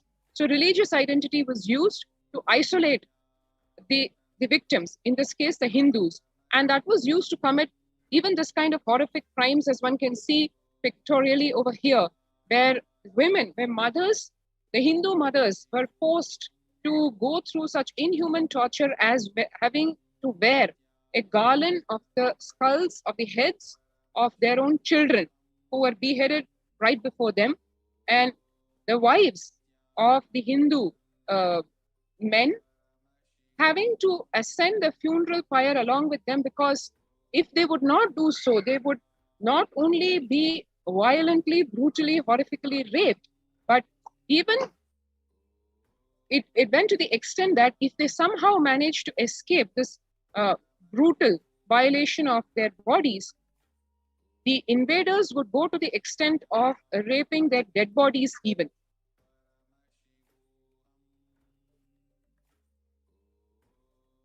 And the menfolk subjected to such horrific crimes, like literally their bodies being pinched with pincers and their bodies subjected to gross torture. The same thing experienced in modern history by Kashmiri Shaivites. So we saw in the morning how this isolation, the various stages of the genocide, from isolation, segregation, and the justification propaganda that has been used over the years in various stages, depending on how resilient that civilization was. So that was to recap the importance of understanding the stages of genocide, because only if one understands the science of this persecution, one can even understand the gravity of the seriousness that we are facing today, because this has not ended. It is still continuing, and the only way we can awaken to that is to understand how the science functions. So let us jump right now to the next stage of the persecution, of the science of persecution, the stage number 5. We went over the 4 stages of the science of persecution, and now we'll right away jump into the next layers of this science. So let's take a short break, and then we will jump right into the next layers of the science of persecution.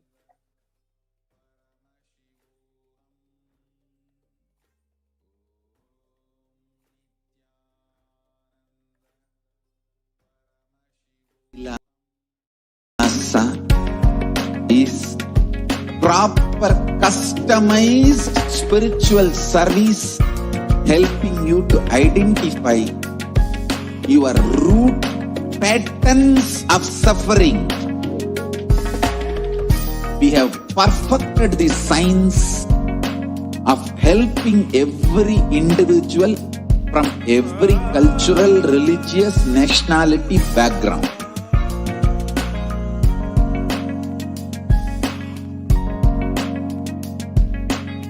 You will have lowest reactionary assumptions, highest awakened response, alive response for life continuously.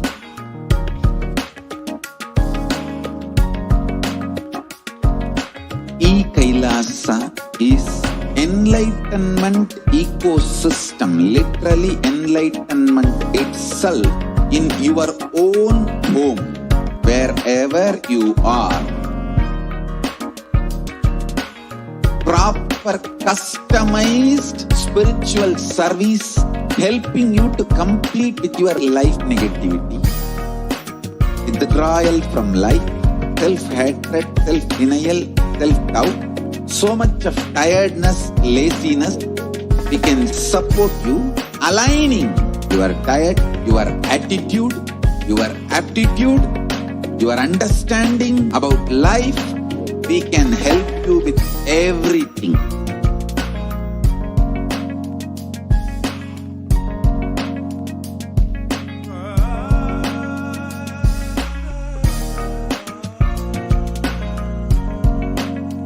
If you are interested in enlightenment, we will immediately bring this to you. If you are not interested, we will explain the whole science, inspire you and make you interested in enlightenment science. We need to cater this enlightenment science to the whole world wherever they are, because enlightenment is the birthright of all human beings. Kailasa is responsible to provide that to all human beings.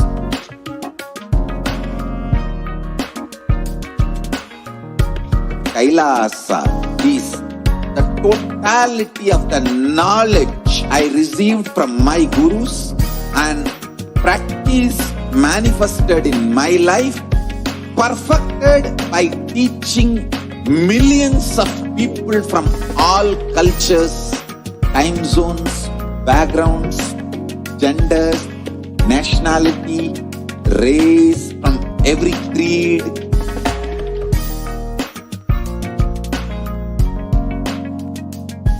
So this absolutely perfected knowledge available to you, served to you in your home, without even you moving out of your couch, free of cost.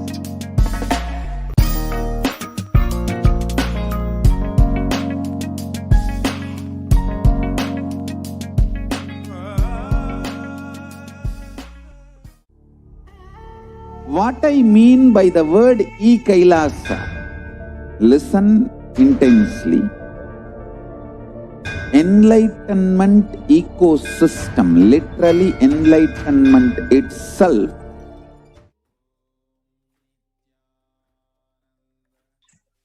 Come back, dear viewers. Continuing on the fifth stage of the 7 stages of the genocide. So the fifth stage of the genocide is silent assassination. Actually, this month, we are observing the Hindu Holocaust month, awareness on the Hindu Holocaust. And as a part of that, we are sharing with all of you how systematically this whole genocide and the Holocaust on Hinduism is a science. So we had Manati Achalananda Swami summarize the first 4 stages of the persecution. And now we are in the 5th stage of the persecution, which is silent assassinations.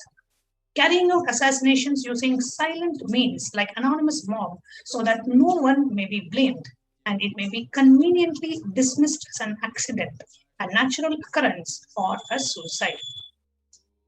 Let's see some examples of silent assassinations. Over 200 million Hindus were killed for being Hindus. They were massacred in a war or a terrorist attack. Over 200 million Hindus starved to death by man-made famines. Their assassination was silenced by categorizing them as war casualty. Anti-Hindu historians dismiss their death, claiming that wars by nature have casualty. Atrocity literature writers hide the true history. It is not war casualty, but it is a systematic planned attack on Hindus. On the 7th of November, on the 7th of November 1966, 5,000 Hindu sadhus were killed in a police action. The official numbers reported range is from just 8 to 375. On the 30th of April 1982, 16 male and 1 female sannyasi of Anandamarg were pulled out of a cab and burnt alive near a bridge in a broad daylight. More than 30 crore was spent by the government on various court trials and tribunals. The end result? No justice. And even today, this silent assassination is being used as a weapon to carry out assassinations against Hindu gurus, Hindu leaders, and the Supreme Pontiff of Hinduism has been a victim of more than 100 assassination attempts. While the Supreme Pontiff, since the year 2002, since the public life started, he has been a consistent target of the anti-Hindu elements, knowing that the Supreme Pontiff of Hinduism is the only hope for Hinduism and the last hope for Hinduism. So assassinating Supreme Pontiff of Hinduism would mean an end to the greatest signs of enlightenment. That's how Supreme Pontiff of Hinduism is reviving through Kailasa. So you can see the silent assassination, mob lynching, carrying out assassinations using silent means like anonymous mob, so that no one may be blamed and it may be conveniently dismissed as an accident, a natural occurrence, or suicide. And on the 20th of April, Maharaj Kalpavriksha was assassinated by mob lynching. If it was not recorded on camera, it would have remained as a silent murder. On the 24th of November, the disciple of Supreme Pontiff of Hinduism, His Divine Holiness, Bhagavan Nithyananda Parameshwaram, Sri Nithyananda was burnt alive. There was an assassination attempt in the Tondai Mandala Adinam. And on the 3rd of March, the police support the mob lynchers in a murder attempt where the Supreme Pontiff of Hinduism was burnt inside his own residence, being locked into his residence, and the whole residence was burned, and this was live telecasted on national television channel. To that extent, the silent assassinations happened. Then the next stage of the persecution is relentless persecution.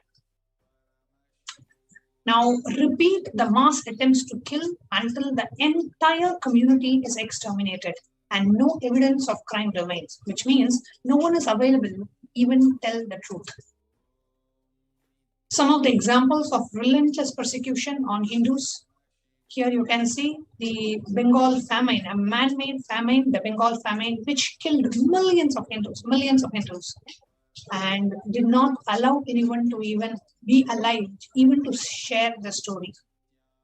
It's one of the horrific crimes done on humanity. And this relentless persecution continues even till today, with the entire community of His Divine Holiness being attacked during the 2010 persecution. All the Kailasas all over India were attacked on the same day, like just in a few days, in the same week, I should say, since the 3rd of March 2010, simultaneously, the anti-Hindu elements attacked hundreds of Kailasas, temples, adinams, monasteries, Sarvanyapitas, gurukuls, SATSANG centers, Padaka mandirs, home temples were attacked relentlessly until they were closed or forced to shut down. People were forced to be displaced. So much happened, and this relentless attack and the relentless persecution is used as one of the powerful weapons to attack Sanatana Hindu Dharma. And the relentless persecution, they try to exterminate. Actually, they try to eliminate the entire community so that nobody is even alive or nobody is even following this particular, following the Supreme Pontiff of Hinduism, or would continue to remain as Kailaya-vasis. This was their plan. So here you can see multiple rapid assassination attempts just in a span of about 48 days. The Supreme Pontiff of Hinduism went through more than 40 assassination attempts. So the whole idea is to continuously attack. There were multiple poisons to kill and poison Supreme Pontiff of Hinduism. We have proofs to show that the entire body of Supreme Pontiff of Hinduism was poisoned when the Supreme Pontiff of Hinduism was in illegal custody, and a huge amount of lead content was discovered in Supreme Pontiff's body, which is a slow poison. which leads to the death of the person, but without having any suspicion on who was the one who actually induced and poisoned Supreme Pontiff's body. All these are used as attack and assassination tactics against Hindu leaders and Hindu gurus. Here you can see the 2012 mob lynching, where in a group there are like a huge amount of like few hundred policemen, 600 battalion policemen was gathered just to arrest the Supreme Pontiff of Hinduism. And in that stampede, here you can see one person actually grabbing and trying to kill the Supreme Pontiff of Hinduism by grabbing his neck. And here you can see the picture, but you will never be able to identify this in a crowd, because all this happened so suddenly. Thanks to the video footage, we were able to get the video evidence of this police officer trying to strangle the neck of the Supreme Pontiff of Hinduism. Here you can actually see the clip, how as a Supreme Pontiff of Hinduism is coming out, the entire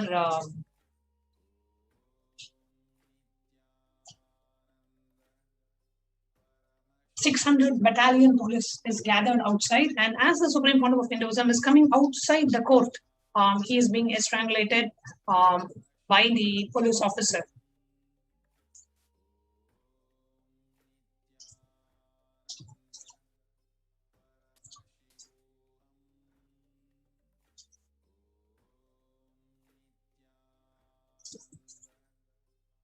And the relentless persecution continues with the torture, genital mutilation, and a deep-rooted pain that the avataric body of the Supreme Pontiff of Hinduism was subjected to go through.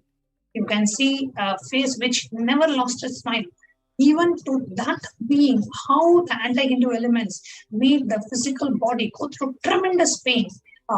Even at the time of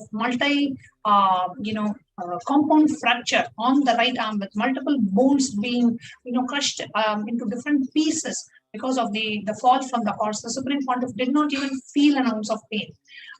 So to that kind of a yogic physiology, they have completely destroyed the body to an extent where you can actually see the pain on the face of the Supreme Pontiff of Hinduism. So much of torture, genital mutilation under the name of the illegal medical test that happened on the Supreme Pontiff. The attack continues not just on the Supreme Pontiff, but on the entire nation itself, and on all the Kailaya-vasis and on the entire nation Kailasa. Here you can see the Kailasa-vasis, the residents of the monastery.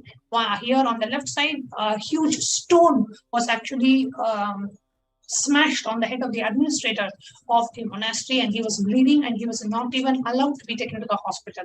Such kind of brutal attacks. And on the right side, one of the Kailaya-vasi, one of the living monastic member in the Tondai Mandala Adinam in Kanchipuram, was burnt alive. And he suffered 70% burns on his body. His whole skin burned, and the first layer of his skin throughout the body had to be, got burnt completely.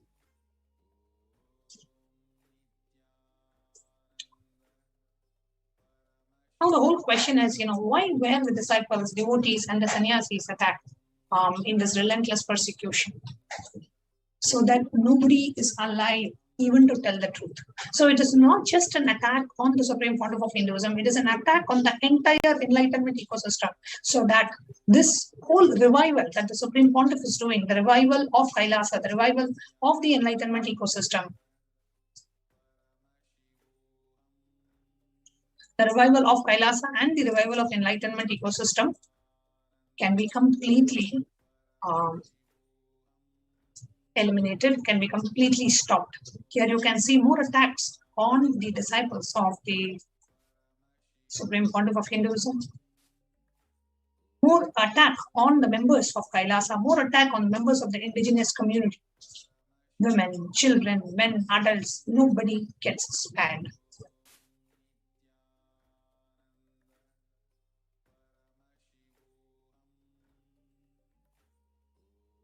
Attack on female sannyasis.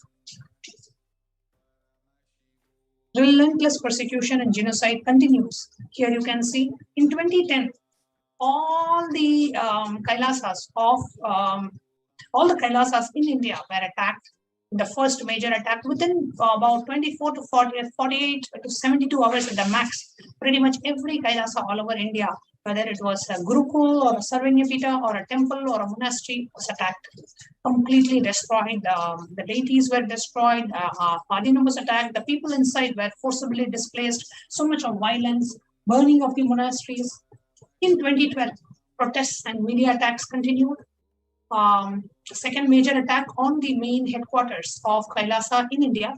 In 2013, the attack on the main headquarters continued. In 2014, attack in the Adinam in Bangalore, Uttarahalli Adinam. In 2014, a direct attack on the physical, assassination attempt on the Supreme Pontiff of Hinduism. And 2017 and in 2017, two major enlightenment ecosystems in Tiruvannamalai and in Trishulam were attacked. In 2018, there was an attack on the Erode Adinam, and in 2019, there's an attack on the Yogini Sarvanyapita in Gujarat.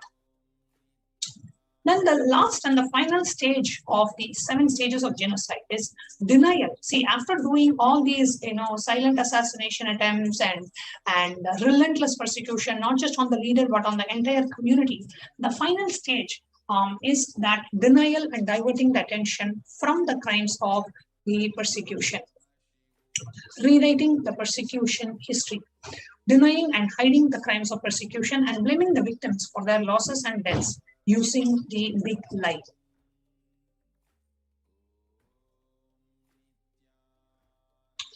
Here you can see 29 million, 3 crore people were starved to death to finance the wars of the colonial empire.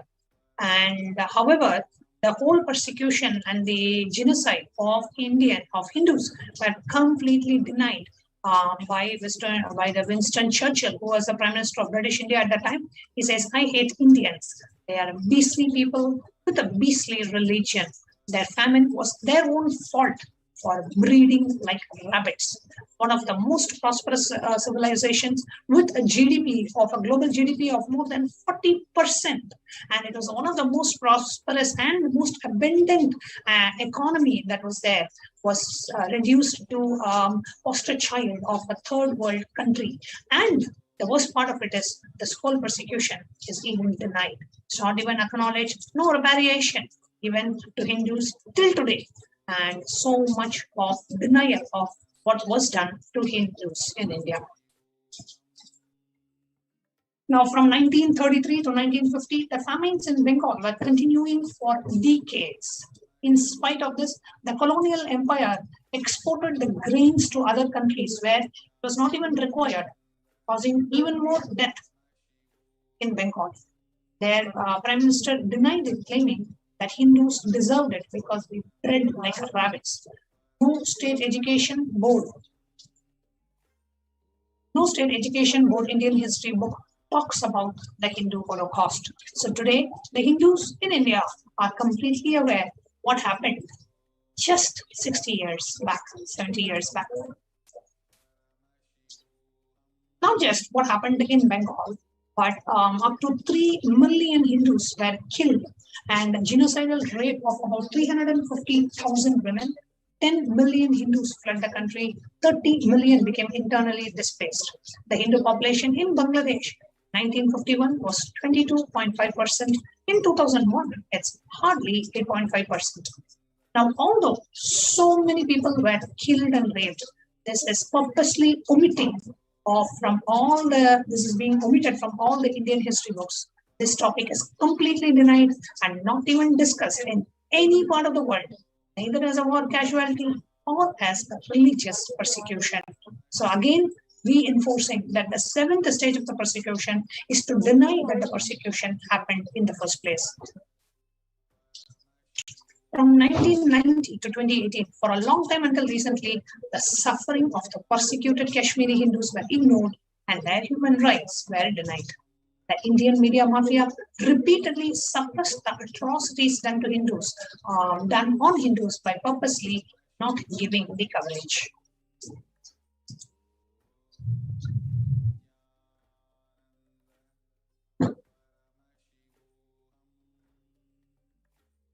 14th of June 2012, the state, on the Chief Minister's order, mobilized a 600 battalion paramilitary force and fueled in rupees 3 crore, $500,000 for the unlawful body arrest and the parade of His Divine Holiness. The High Court termed the entire exercise as illegal and an abuse of power. The state and the media always denied the persecution they executed.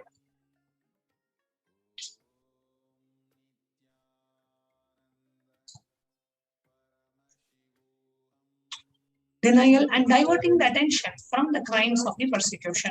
So just to deny what the persecution, the religious persecution that has been done on the Supreme Court of Hinduism, continues the media abuse, the hate speech continues in the media just to divert the attention from all the illegal activities and the religious persecution that the Supreme Court of Hinduism is forced to undergo. Denial and diverting the attention from the crimes of the persecution by continuous hate speech in the media.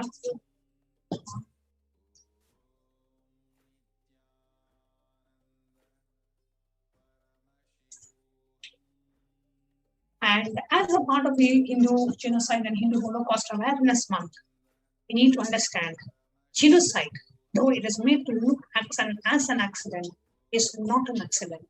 There is a science behind it, and anybody can be targeted.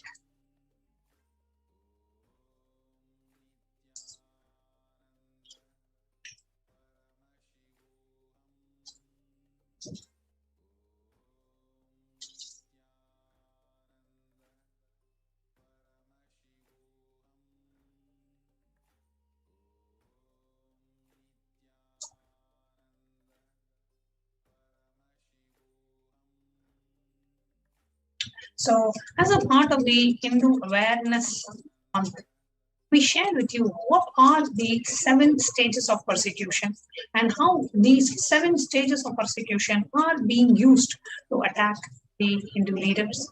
And we really request each and every one of you to come and share. What do you think about these 7 stages of persecution as you are hearing this? And especially in the Hindu Holocaust Awareness Month that Kailasa is observing in July 2021 as a part of the Hindu Holocaust Awareness Month, we are sharing with you how systematically Hindus have been attacked and persecuted. Over 500 million Hindus have been killed, raped, massacred in the last 1,000 years of relentless persecution on Hindus. And the worst part is we are even denied to know the facts of what happened to our ancestors. That is the worst part. And Kailasa is taking the collective responsibility by bringing out this information to all of you, by sharing with you about the information about the Hindu Holocaust. So we request each and every one of you to share in the YouTube live comments what is it that you feel about when you are hearing about the Hindu Holocaust, and we are going to be right back with you after a short break.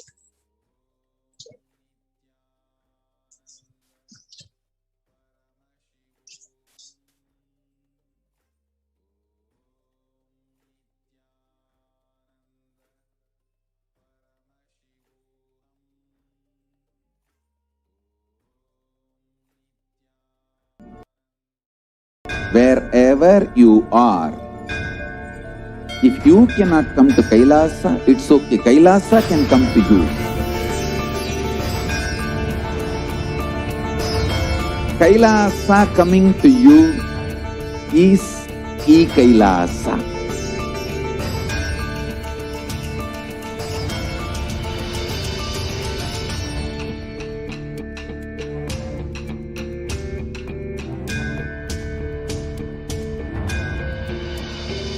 I will revive Hinduism. I am a Hindu revivalist, not by any revolution, but by evolution.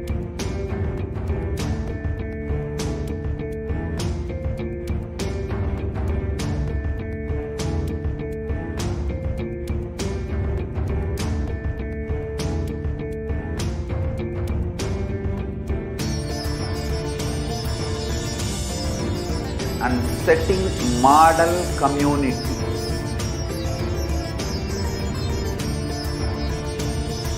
Kailasas, enlightenment ecosystems, Sarvanya Peethas all over the world.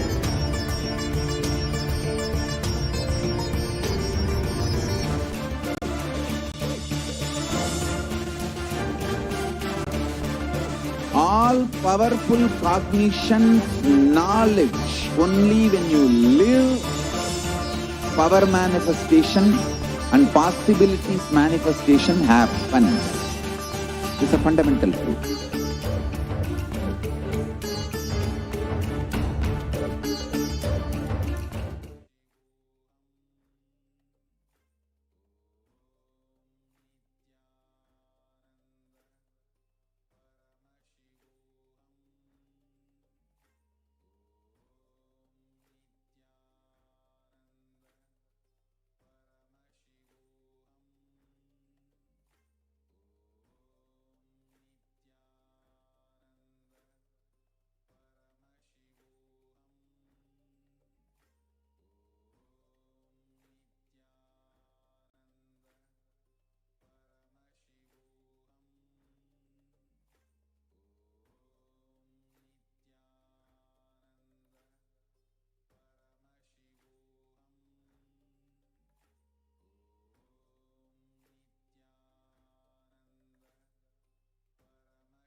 Welcome back, dear viewers. So it's time for us to get ready for the live Nithyananda Satsang by the Supreme Pontiff of Hinduism, followed by Devi Parashakti Akashic readings. So today we are going to have everything. We have the live satsang and we have Devi Parashakti blessing us in Devi Parashakti Akashic readings, which will be following immediately after the live satsang. So we request all of you, even when the satsang ends, please stay tuned because we are going to be having the Devi Parashakti Akashic readings starting immediately after the Darshan. So for all of us who are eagerly waiting to have the darshan of the Supreme Pontiff of Hinduism and eagerly waiting to hear what Devi Parashakti is going to reveal to the world today. If you would like to offer your support, your dakshina, your support to Kailasa, or your dakshina at the divine lotus feet of the Supreme Pontiff of Hinduism, you can just go to the YouTube live stream, and on the right side, you will see a live chat option. And you will see a dollar symbol on the bottom. So you can click the dollar symbol and you can click join if you have not yet a member of the channel. During the Devi Parashakti Akashic readings, only the members of this channel will be able to ask questions in YouTube live. All others will be able to ask questions in 5 other platforms: Facebook, Twitter, Instagram, WhatsApp, and the website live chat. So we have 6 platforms open for all of us to access, and the YouTube alone is restricted to the members of the official channel. So the offering that we have, if you would like to make any kind of a contribution and support Kailasa, or if you want to make an offering out of gratitude at the divine lotus feet of our beloved Swamiji, all you need to do is click on that dollar symbol and you will see a pop-up and you have to click on super chat. Now, as you click on super chat, you will have this dialog box open, a window open on the right side where you can enter any message that you would like to share along with your offering, and you will also have the amount. You can enter as minimum as probably even just $1, right? The most important fact here is that having that that space of gratitude. Thank you, Swamiji, for happening in our lives every single day and blessing us with the darshans and the dikshas and the initiations and Devi Parashakti Akashic readings, just out of gratitude. So Swamiji beautifully said, Smaranat Mukti. So just remembrance liberates. So the more and more you remember that space of gratitude, you make an offering. It can even be $1 you contribute whenever you come for one live satsang or whenever you come for a live darshan. Just $1 you contribute. The amount doesn't matter, but the context from which we are offering, that space of gratitude matters. So that is why we should have it as a habit and a lifestyle, that whenever you go to a temple, we always put some offering, just remembering and thanking the divine and for supporting that ecosystem. Just like that, this is like an online contribution that you are doing to keep the Kailasa ecosystem alive and to offer your gratitude and the divine lotus feet of our beloved Swamiji. So whoever would like to participate, you can go ahead and click on the super chat, enter any amount that you would like to offer. It can even be as less as probably just $1. You can even offer just $1 and you can click on buy and send. As you click on buy and send, you will see a pop-up that opens where you can enter your credit card, debit card details, your PayPal details, and you can go ahead and make the contribution. So now it's time for us to enter into the meditation to receive the darshan of the Supreme Pontiff of Hinduism. Please sit straight and close your eyes.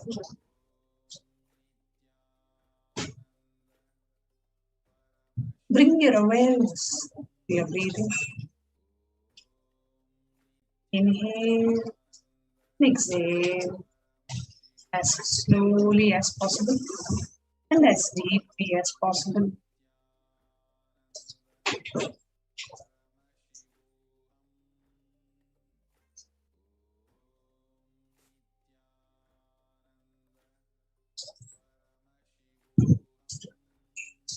Intensely chant the Mahavakya. Om Nithyananda Paramashivoha.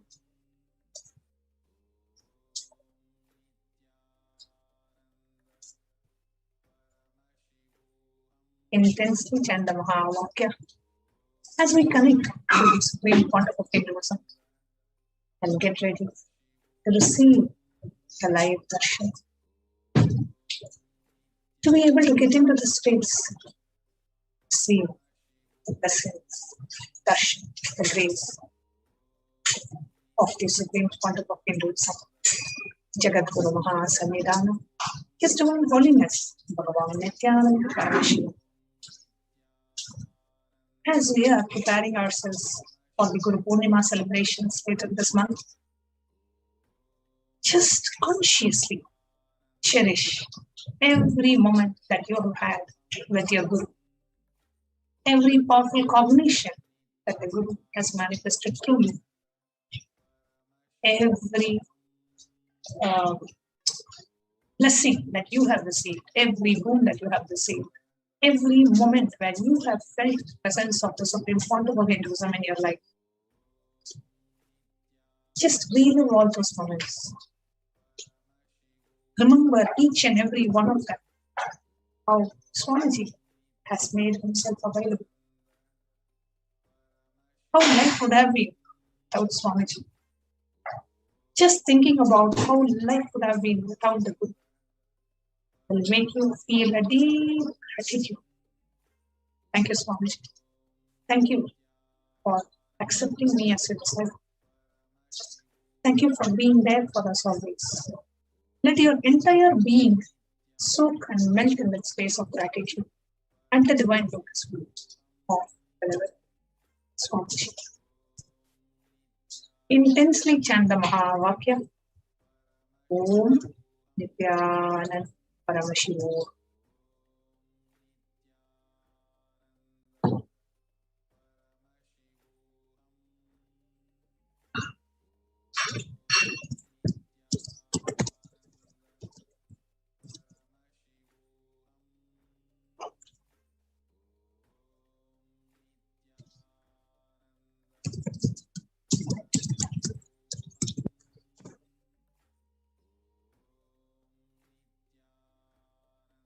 Continue to chant the Mahavakya.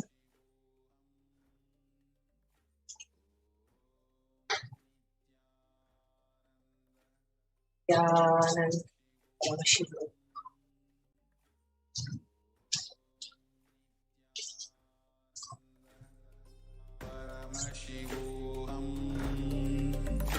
Om Nithyananda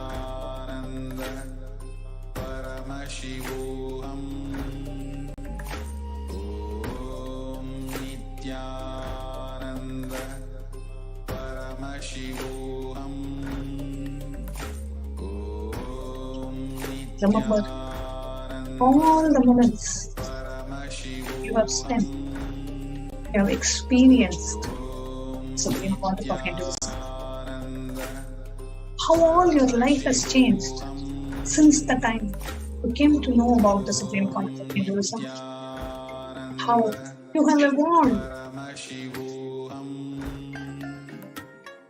physically, mentally, emotionally, spiritually. All the changes that you have experienced in your life.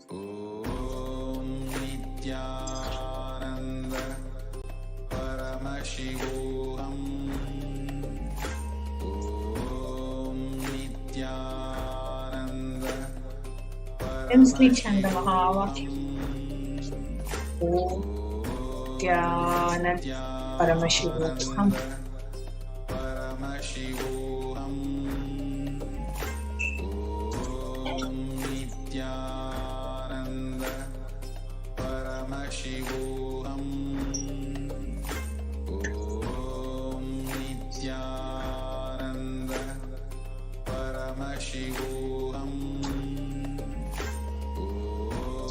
Continue to chant the Mahavakya.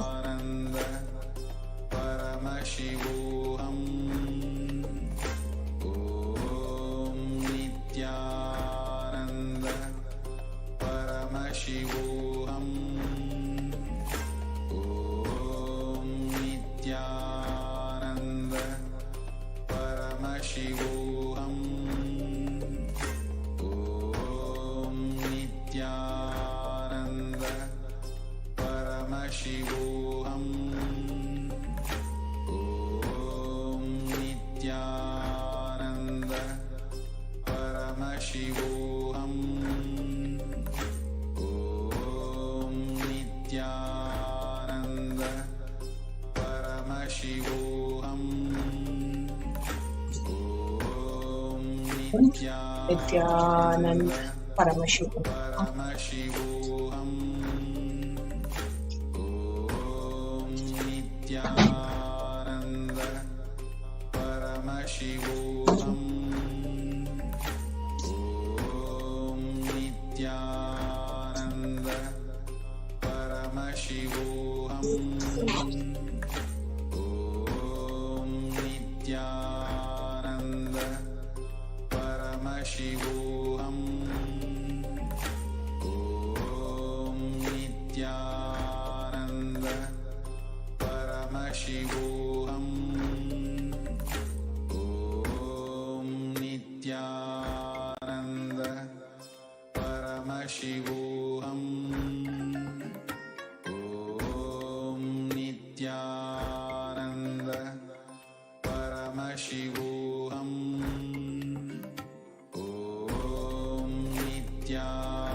Remember all the moments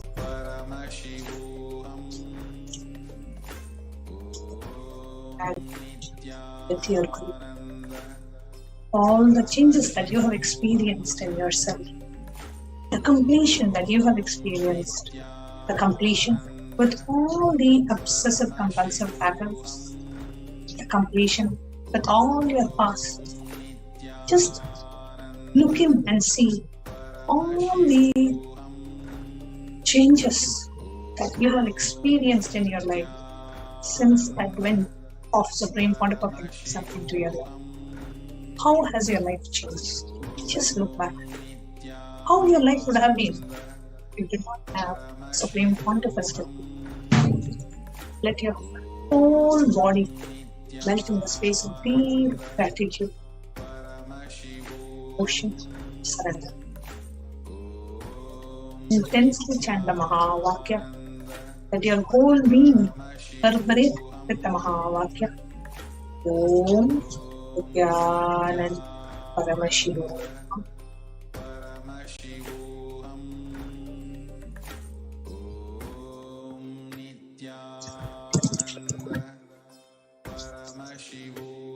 Continue to chant the Mahavakya.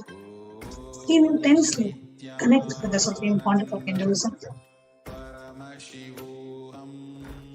Continue to chant the Mahavakya as we prepare ourselves to receive the Darshan of the Supreme Pontiff.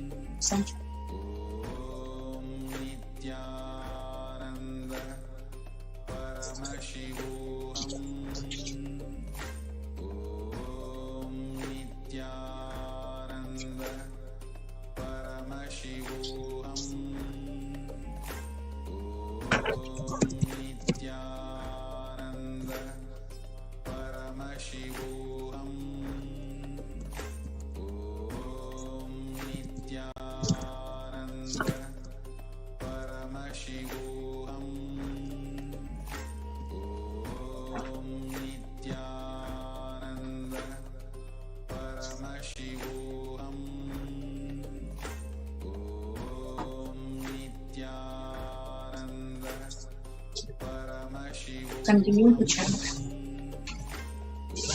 and cherish all the memories, all the transformations that you have experienced.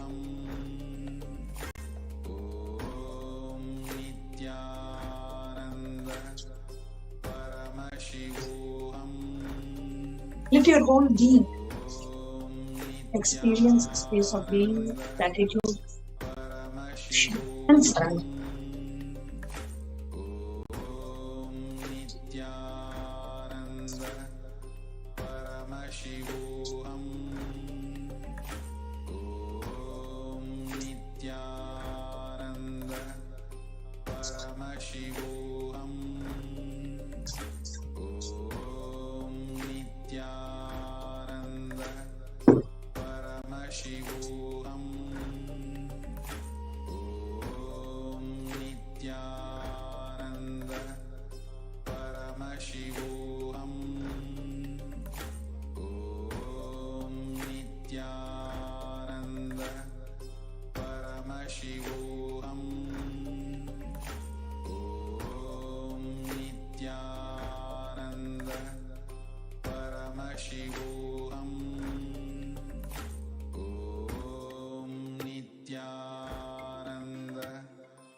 Intensely chant the Mahavakya. Om Nithyananda Paramashivoham. Remember all the moments that you spent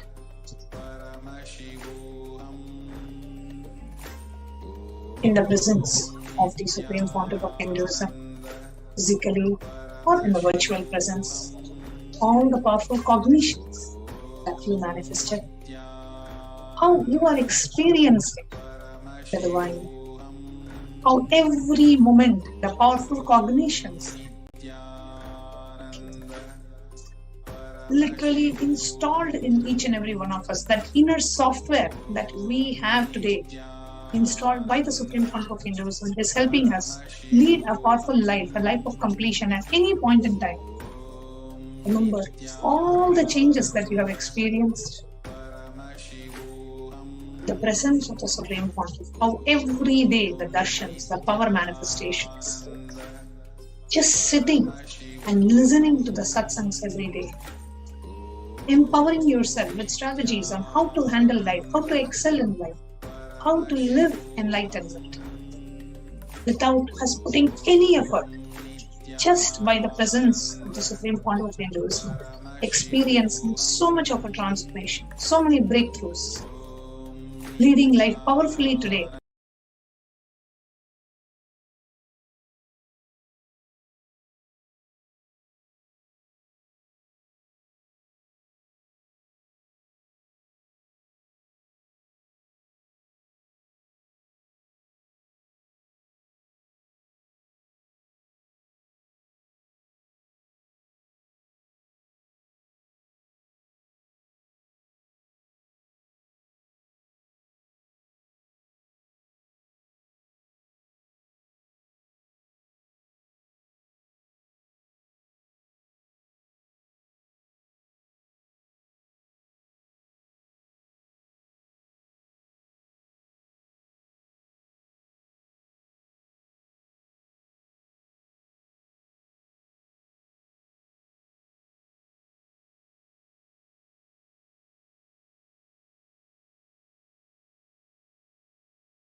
Connecting with the divine with your eyes closed is meditation. Connecting with the divine with your eyes open is darshan. Come, let us all now move from meditation to darshan. Slowly, very slowly, please open your eyes.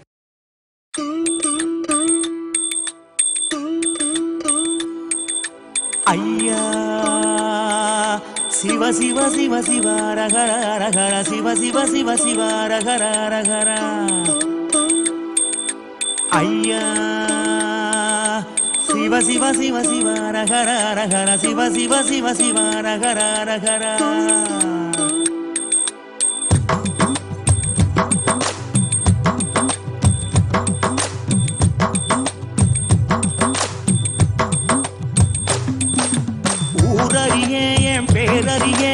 உறவறிய தவத்துறவறிய உள்ளொன்று புறமொன்று பேசறிய உமை சிவன் போலே வேறறிய சிவ சிவ சிவ சிவ ரகர ரகர சிவ சிவ சிவ சிவ ரகர ரகர சிவ சிவ சிவ சிவ ரகர ரகர சிவ சிவ சிவ சிவ ரகர ரகர காலையும் மாலையும் கணக்கறிய நாளும் கோளும் நான் அறிய பாலையும் சோலையும் பிரித்தறிய பரம Paranjothi அடிசிறிய Siva Siva Siva Siva Ragara Ragara Siva Siva Siva Siva Ragara Ragara Siva Siva Siva Siva Ragara Ragara Siva Siva Siva Siva Ragara Ayya unariye uyir udalariye mona peruvaliye nanariye aanariye pennaliyariye adi sidambaram nanariye Siva Siva Siva Siva Ragara Ragara Siva Siva Siva Siva Ragara Ragara Siva Siva Siva Siva Ragara Ragara Siva Siva Siva Siva Sami உன்னது பொருளது கண்டறிய போகமும் மோகமும் கொண்டறிய ஆசை பேராசை அறிந்தறிய அம்பலமாடியை மறந்தறிய சிவ சிவ சிவ சிவ ரகர ரகர சிவ சிவ சிவ சிவ ரகர ரகர சிவ சிவ சிவ சிவ ரகர ரகர சிவ சிவ சிவ சிவ ரகர ரகர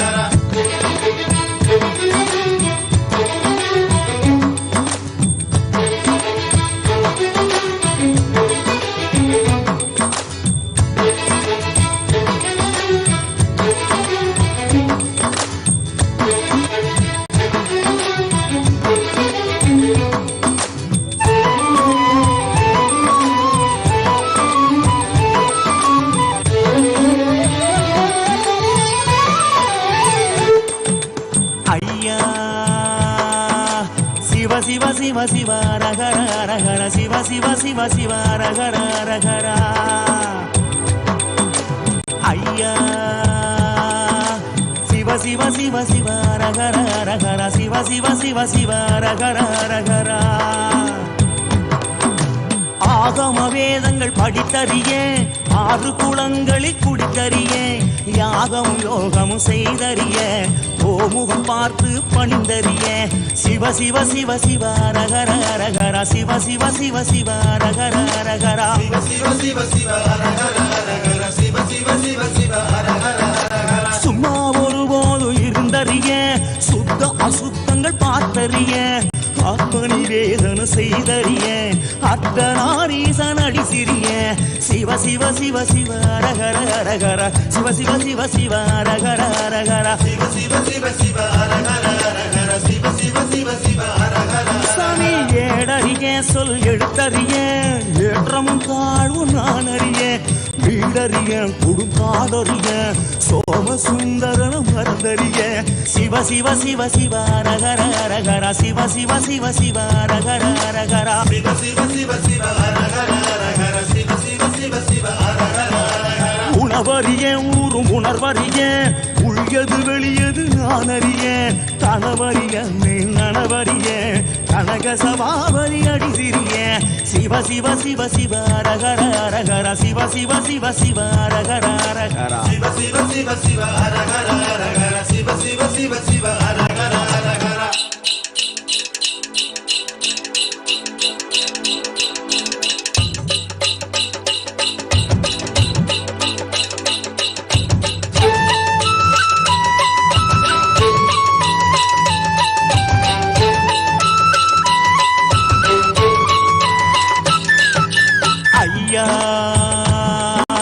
சிவ சிவ சிவ சிவ ரகர ரகர சிவ சிவ சிவ சிவ ரகர ரகர ஐயா சிவ சிவ சிவ சிவ ரகர ரகர சிவ சிவ சிவ சிவ ரகர ரகர இரவறிய ஒரு பகல ஓம் நித்யானந்தேஸ்வர परमशिवसमारम्भाम् नित्यानन्देश्वरि परमशक्तिमध्यमाम् अस्मदाचार्यपर्यन्ताम् वन्दे गुरुपरम्पराम्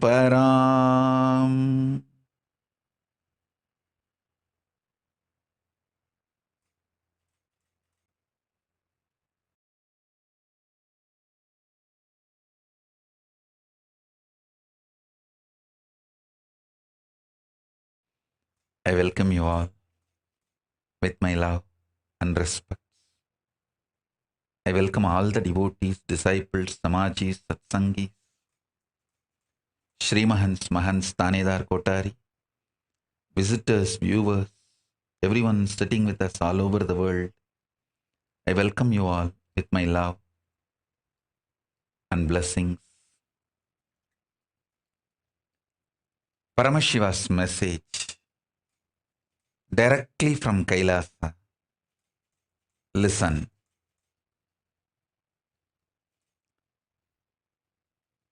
Guru Bhakti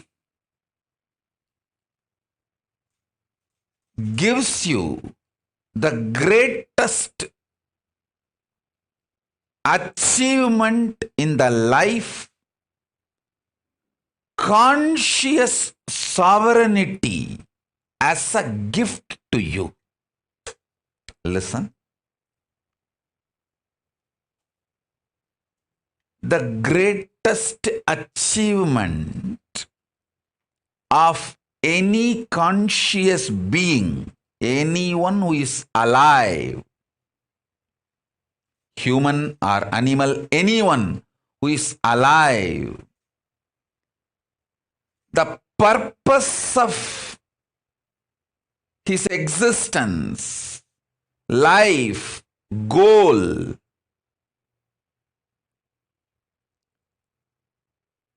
purpose of human life, purpose of any life is conscious sovereignty. Listen.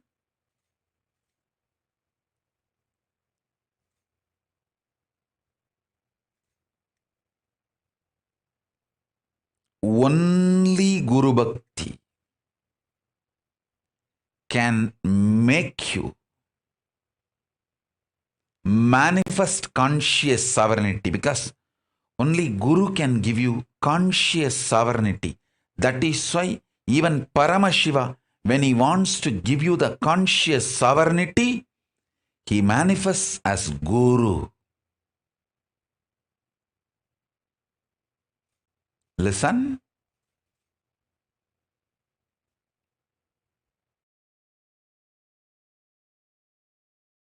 When he wants to create, when Paramashiva wants to create, he manifests Brahma, and as Brahma, he does the creation.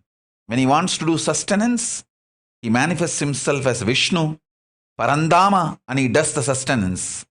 When he wants to rejuvenate, he manifests as Rudra, and he rejuvenates. When he wants to put beings in delusion, he manifests himself as Maya and does that. When he wants to give liberation, conscious sovereignty, he manifests as Guru and gives. Listen. Conscious sovereignty is the greatest achievement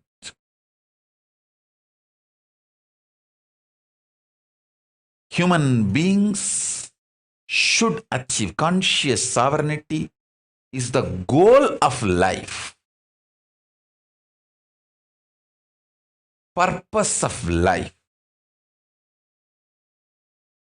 reason for the existence of human beings. Why the human beings are still alive? The only reason is to experience conscious sovereignty. Understand? Guru Bhakti can give conscious sovereignty as the gift to you, because without even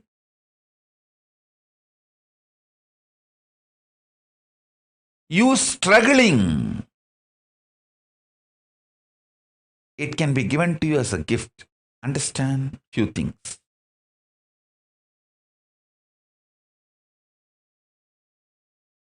In your life, the men around you, you need to understand. Women around you, you just need to love them. If you try to understand women, you will be in mess. No. You just need to love them, support them, help them grow, manifest. Listen. Anything related to length, rationality, logic, try to understand. Anything related to breadth,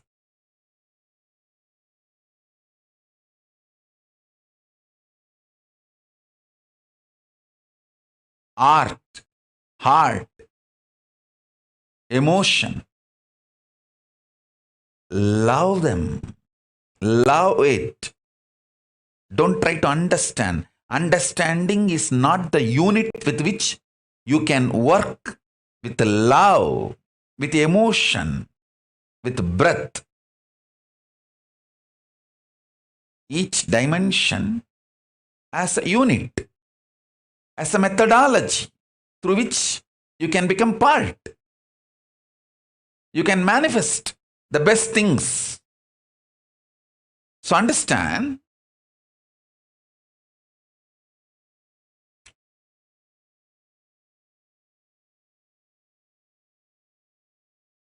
logic, intellect, rational, this dimension can be understood. You can reap the maximum benefit from length, logic, rational dimension through the methodology called understanding, you can get the best out of breath dimension, love, emotion, art, heart, by loving, not by trying to understand, but by loving. All the best things you can achieve, you can get the maximum benefit out of depth dimension by simply being ferocious and manifest. The depth dimension, you can't reap the benefit of depth dimension through understanding or by loving. The depth dimension benefits you can reap only by being ferocious, powerful with you, and manifesting it. Now listen deeply.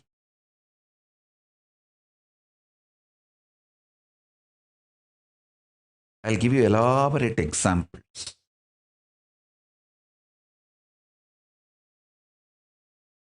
Whole Hinduism is focused on human beings experiencing conscious sovereignty. Listen. Fundamentally, mind binds you, chains you through patterns, obsessive, compulsive, reactionary behavior patterns, many other bondages, illusions, delusions. Mind binds you, chains you. It takes away the conscious sovereignty of the human being, and it takes away the best way the human beings can exist naturally, dharmically.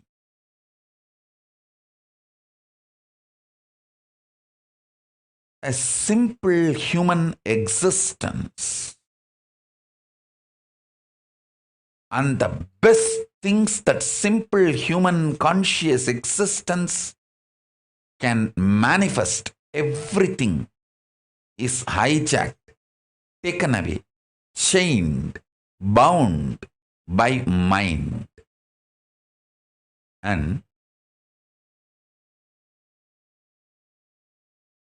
when you start manifesting ferociousness and break the patterns, manifest powers, your mind is transformed into supermind. Bhagavan Aurobindo elaborately explains the science of making the mind into supermind. I would like to sincerely recommend all of you to read the book, The Divine Life. The whole book is about the science of transforming mind into divine, mind into supermind. So,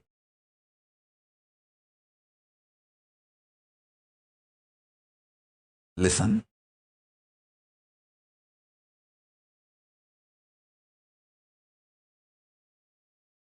That book, The Life Divine, that explains the science more detailed, elaborate way.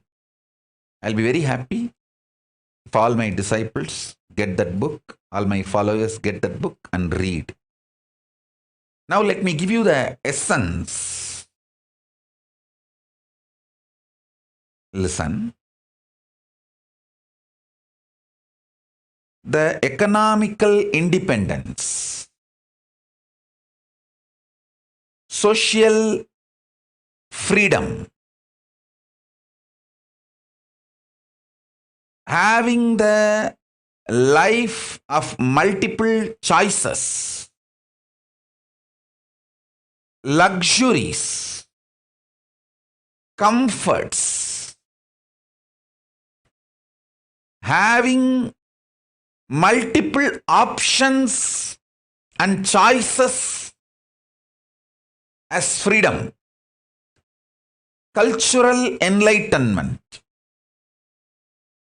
All this. I am not against any of this,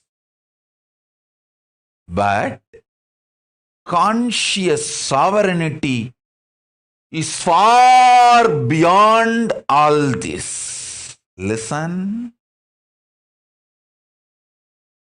Mind gives you the freedom of choices and options by taking away your conscious sovereignty. It is like how the anti-Hindu civilizations, how the people who want to destroy Hinduism, they put the Hindus in jail. Then in the jail, they try to show their compassion and love. Oh, do you want to eat idli or chapati or roti? We will serve anything you want. See how compassionate we are. Hey! Missionary militants and militant missionaries, how they stole our conscious sovereignty by selling lies, abuses to us. They stole our conscious sovereignty. And then they are trying to show that they are bringing freedom for us. Please understand. One of the worst thing done to Hindu civilization is your conscious sovereignty is stolen from you. Listen. Even 100 years before, a practicing Hindu who understands Hinduism used to have conscious sovereignty as the lifestyle, even everyday decisions about his food, his clothes, his jewels, his medicine, his relationships, every decision he used to make out of conscious sovereignty.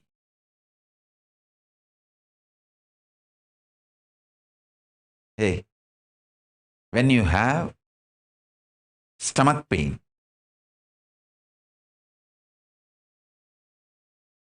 the anti-Hindu gang, the militant missionaries and missionary militants give you the option of this chemical, that chemical, that chemical, that chemical. That is giving you the choices, freedom. This cream you want to apply, that chemical you want to apply. So out of your idea about freedom of choices, you choose between any one of these chemical. Without knowing, once you start taking this chemical, now you are going to have a bigger diseases and your body is going to be the income source for them. You are going to be enslaved forever. But if you had a conscious sovereignty, you just know, stop eating. Allow my consciousness to manifest in my body and heal myself. Please understand, in so many levels,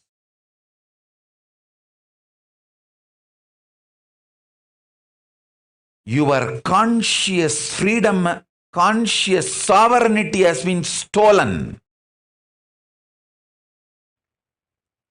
with the carrot of choices and options as a freedom. It's like a child has inherited $1 billion wealth, and one fellow suddenly enters the scene and hijacks the whole $1 billion and gives the option to the child. You want candy or Barbie doll? See, I am giving you so many options. I am such good person. I am taking care of you. Stolen $1 billion from that baby, which is his inheritance, showing few candies and toys and making that baby believe that this fellow is a good guy and protects the baby. Worst thing is, last 100 years, Hindus have started believing like that baby and completely cheated, got cheated.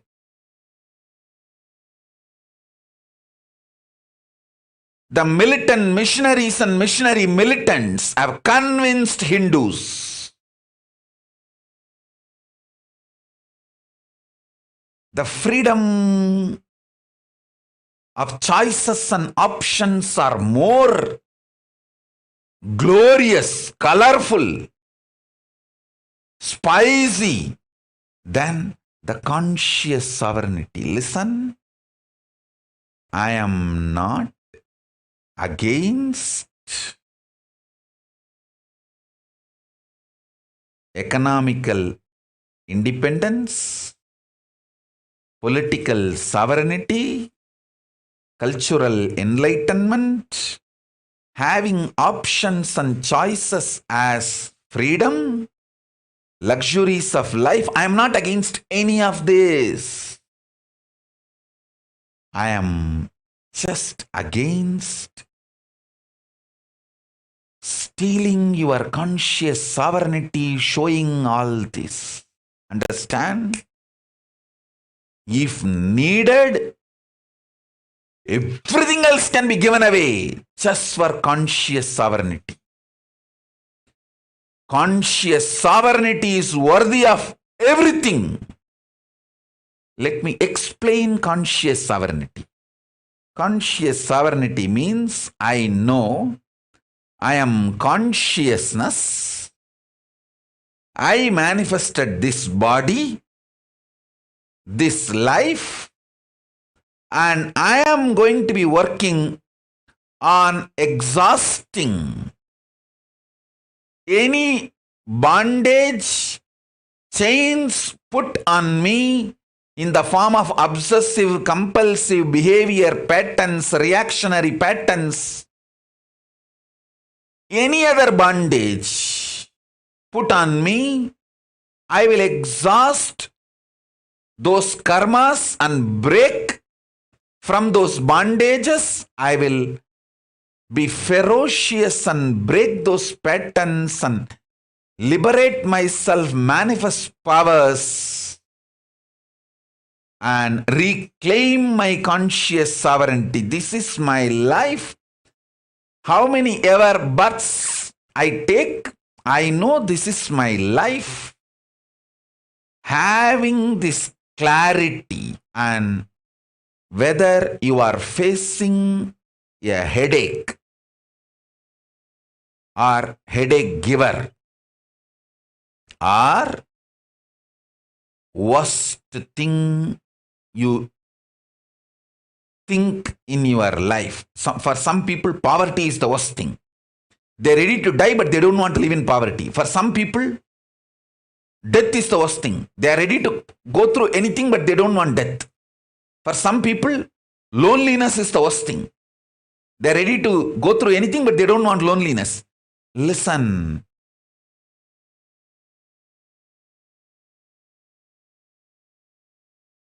Nothing is worst in your life other than losing conscious sovereignty.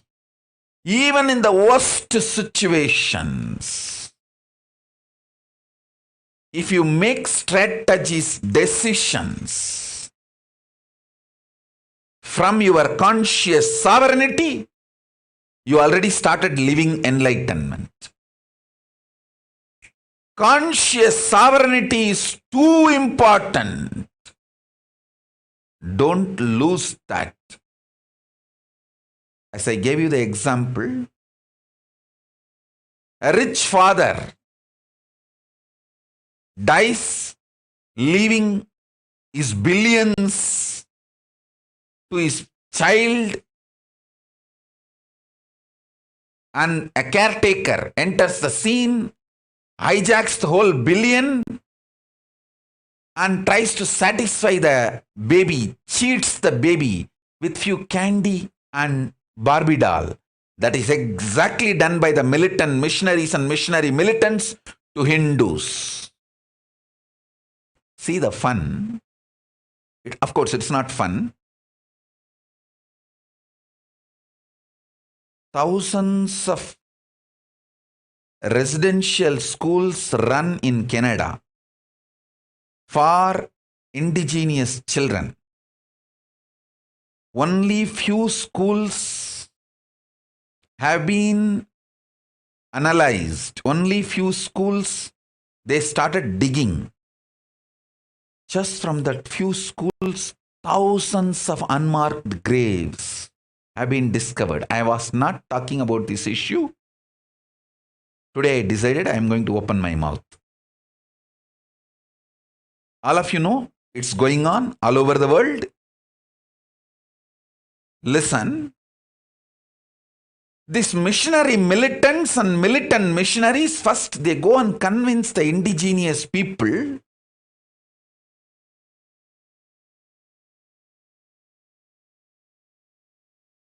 they don't know how to bring up their kids. First. Second, if they are not able to convince, they accuse, terrorize. Oh, your child rights are violated. You guys are not taking care of the children in a civilized way. Indigenous people are either terrorized or seduced. Extremely cunning criminal strategies come in play in multi-level, multi-pronged attack using media, multi-level. Fear, greed, guilt, everything is used. And the indigenous people are convinced that they cannot bring up their kids properly. And then the kids are stolen away from them. Then what happens? Either they are brainwashed in the name of so-called assimilation or killed. Simply killed. I am listening to so many people's testimony. Those kids who escaped horror schools, the horror residential Catholic schools. Now they are all old people. I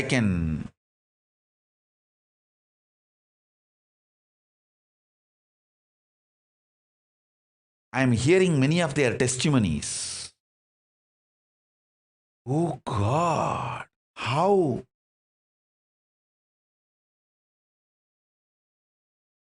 Exactly, they have done the same to Hindus. If you go and investigate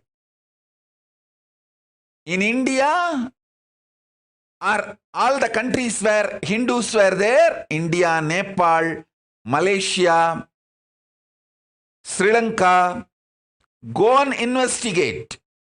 You will find millions of unmarked graves, and in India they just burn it. Millions of kids burnt.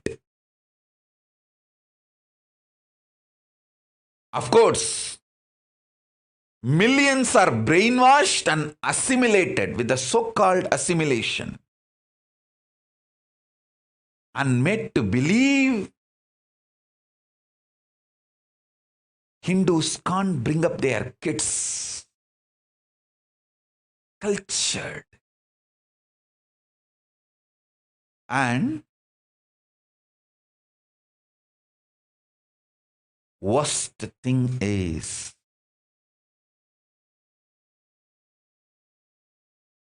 Hindus are not waking up to this truth. And much worse is, because Hindus are not waking up to this truth, the same gang, same strategy from all over the world, this terrorist gang, international terrorist gang, this international mafia, militant missionaries and missionary militants, same gang, same strategy. They infiltrated my organization and tried to convince my Gurukul parents, my Gurukul kids. Oh, you Hindus don't know how to bring up your kids. And when somebody is not ready to budge for their brainwashing, terrorizing us, oh, kids' rights are violated. Hey, who is coming and talking about whose kids? I want all of you to study how the largest genocide done on the indigenous people in Canada, how the indigenous kids are destroyed, killed. They lost their souls by brainwashing. Whoever is not ready to lose their soul, they have been killed. I want all of you to study. Exactly the same thing is done on Hindus, and even now it is getting done.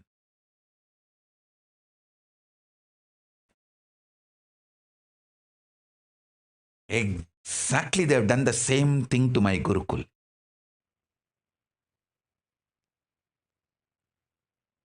Using the international media.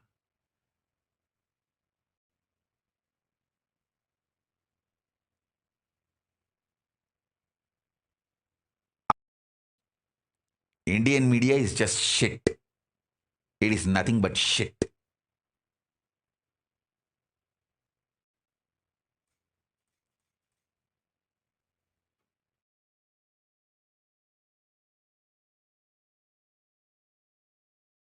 Biggest crime against humanity,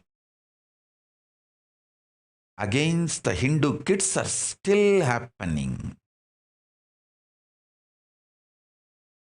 No one talks about it. No one thinks about it.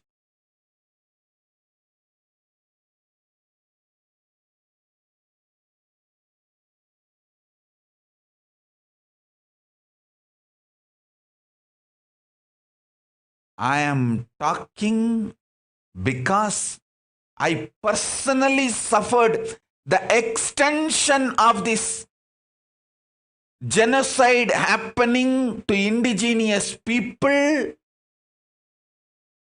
in Canada. What was done to indigenous people in Canada? It is continuing. It was done on Hindu kids and still continuing. How this international criminal gang, terrorist gang, the militant missionaries and missionary militant mafia, how they infiltrate the organization, sit inside for years sometime, convince people, whoever can be convinced, brainwash them. Oh, you guys don't know how to bring up your kids. And if somebody is not ready to get brainwashed, terrorize them. Oh, the kids' rights are stolen. Child abuse is happening. God. Wolves and foxes are worried about the goat getting wet in the rain. In Tamil, there is a proverb. ஆடு நனையுதேன்னு ஓனாய் அழுதுதான். wolves and foxes and culnaries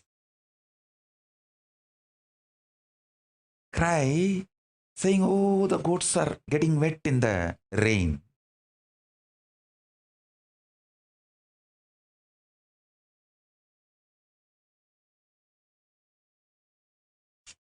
I want all of you to study and see exactly the same mold is followed. This international criminal gang has that same toolkit. Genocide on indigenous kids toolkit. What was done on the indigenous kids of Canada? Same thing was done on Hindu kids for last 200-300 years and still continuing. I'm telling you, when I was born and brought up in Thiruvannamalai roads, if I walk, I can count how many faces I see without the basma and kunkum, the Hindu marks on the forehead. I can count in my finger. And even to the school, if you go, we have a clear memory. The school in which I studied, the headmaster is called Chandrasekhar. If a kid comes without the Hindu forehead mark, as per his family, either Basma or the Urtva Bundra, he will put the Kaudang. It's a compulsory. You have to come with your traditional family face, the forehead mark to the school. Now, if you go to school with any Hindu mark, you will be punished. See, within 40 years,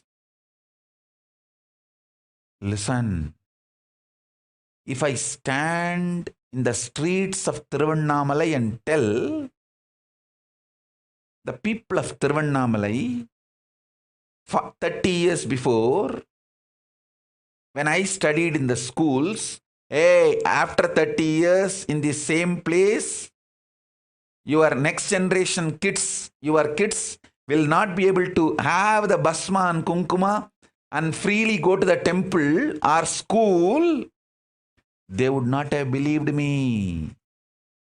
Now, if I stand in the streets of Thiruvannamalai, I can count in my hand how many number of people wearing basma and kunkuma.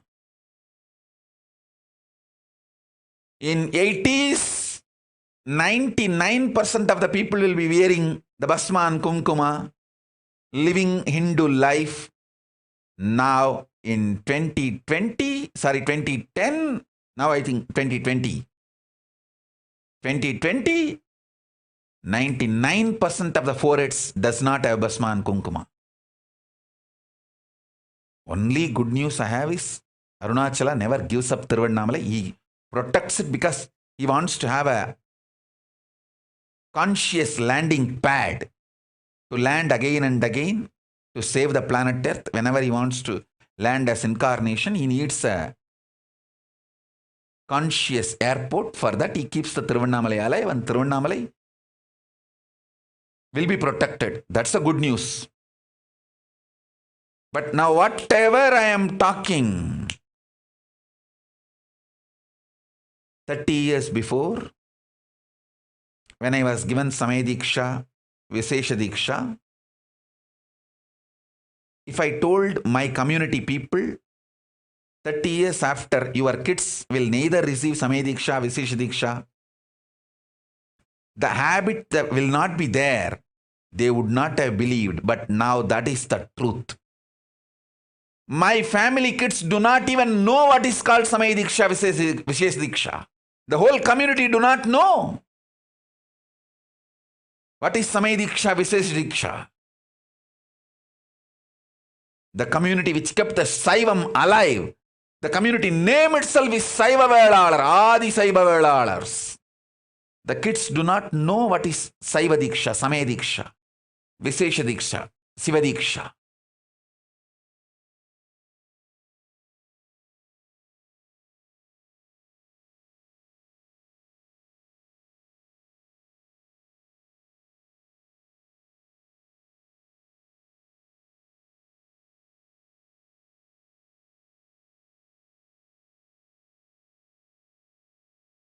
Internally and externally,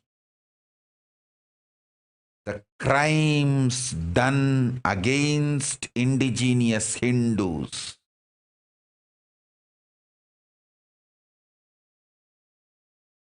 there is nobody to give voice. If somebody raises the voice, they will be just killed. I would have been killed if I continued to stay in India.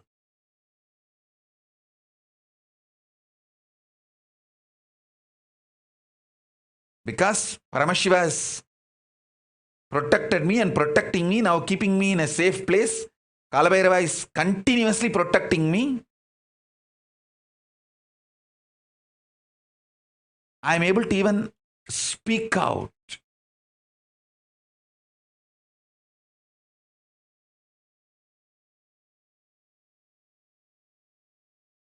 I am able to tell this to people.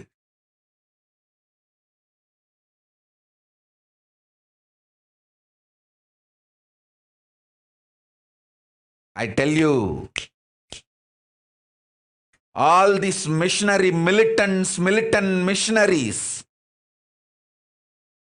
this international terrorist gang, international mafia gang, who infiltrated my Gurukul and destroyed it, don't think you are successful. Maybe you have destroyed my Biddi Gurukul, but now you can't reach me, you can't touch me. The Kailasa, Paramashiva has given me enough powers and protection. Listen.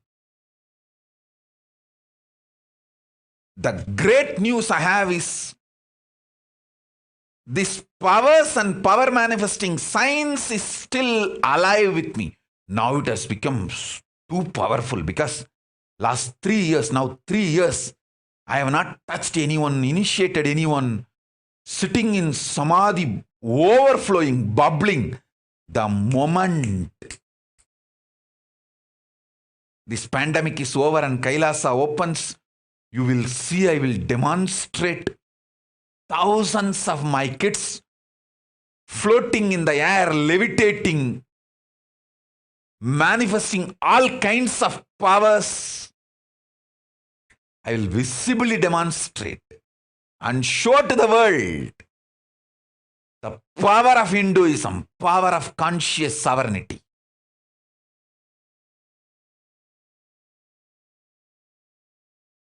The good news is,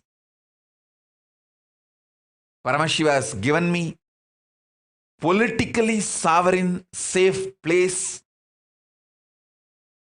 to teach the science of conscious sovereignty and transmit it.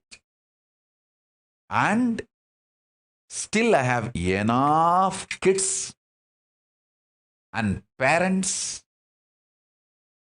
who understand what is being done to me and to my Gurukul.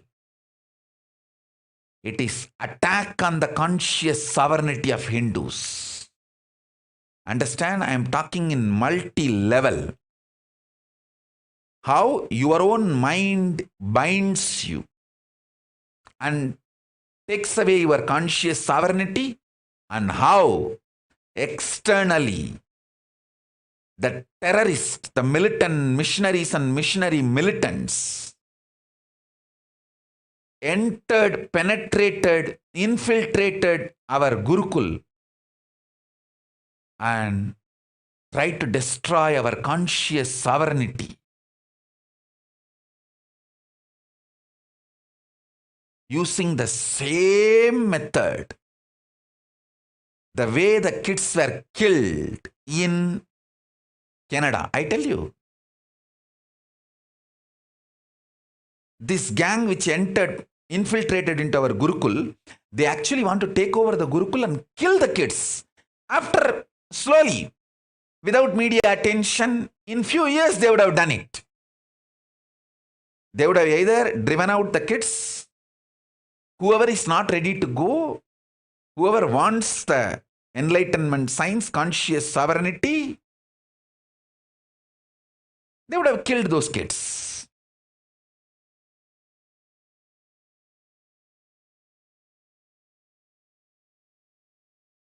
The good news is, I have powers and the science of power manifestation still alive in me. That's one. Second, still I have so many wonderful parents who understand the science of conscious sovereignty and what has been done to me and to my Gurukul.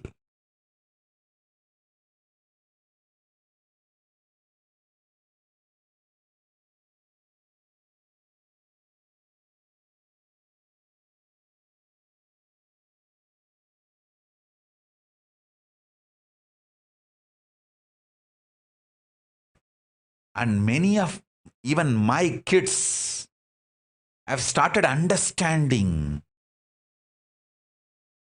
I want all my kids to study how the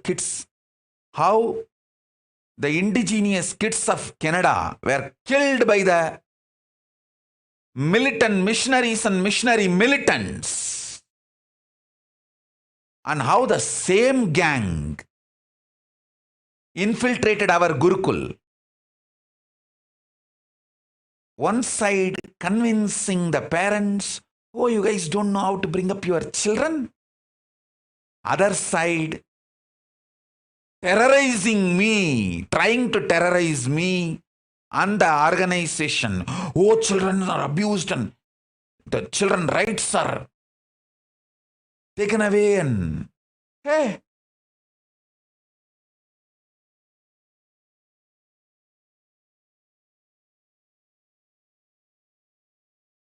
if you really want to do something good, go and stop your religion killing indigenous kids all over the world.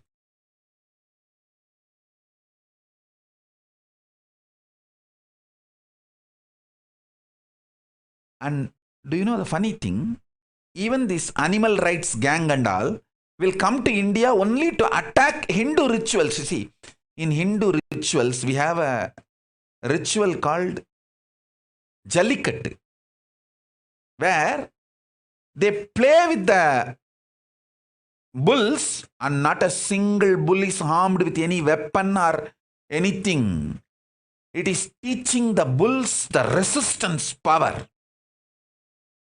It is literally like helping the bulls to develop powerfulness. They attack this Jallikattu, but they don't bother about killing the animals and eating for meat.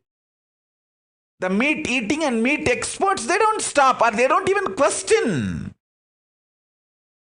They support killing, but they don't support the animals being rejuvenated and refreshed and revitalized. And it is such blatant, like they say, oh, animals are abused, animal rights are violated in this Jallikattu Hindu ritual. I want all of you to know Jallikattu is a Hindu ritual. It is done in Vishnu temples, Devi temples. It's a temple ritual. No Jallikattu bull will be eaten even if it gets the natural death. No question of killing. Even if when it has a natural death, it is given a burial. It cannot be eaten.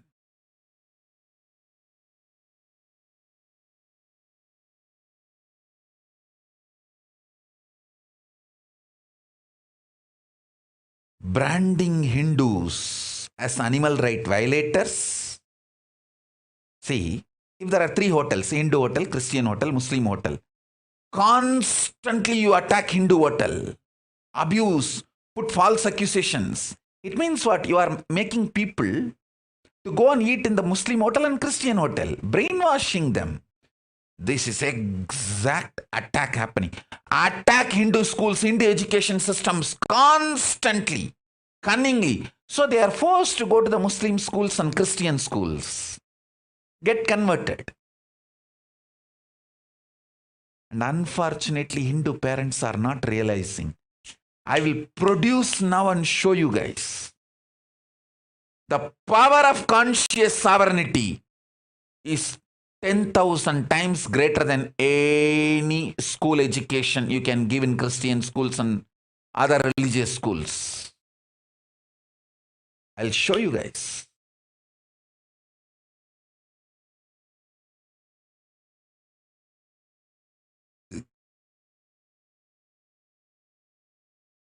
This is what the militant missionaries and missionary militants were afraid. This fellow, this Nithyananda, will create a seed bank. He will demonstrate it. He will create a model. They know their infrastructure is based on money supply. Mine is based on conscious supply. Mine is sustainable. Theirs is unsustainable. When the money drains out, the infrastructure they created, the structure they created will collapse. I can see already. When the illegal money inflow into India for conversion, illegal conversion is stopped, many of the conversion activities stopped, and many people who even got converted are coming back to Hinduism. It's an unsustainable model. Understand? Because by giving money, how long you can keep people in your religion?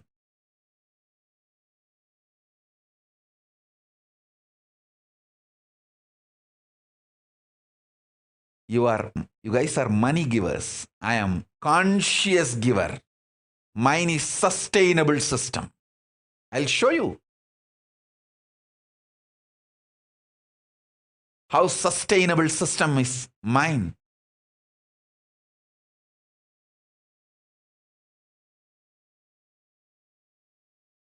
Sustainable model is mine.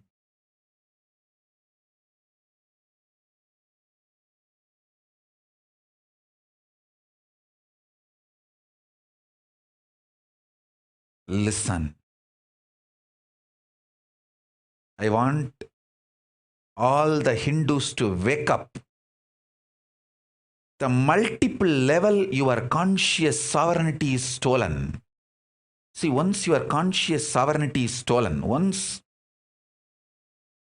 your cognition, realization, deep understanding about Hinduism, cosmos, enlightenment, science is taken away from you, then it is so easy to take away your political sovereignty, make you economically dependent, make you a beggar. And then they can act, they are great givers, charitable people. I tell you.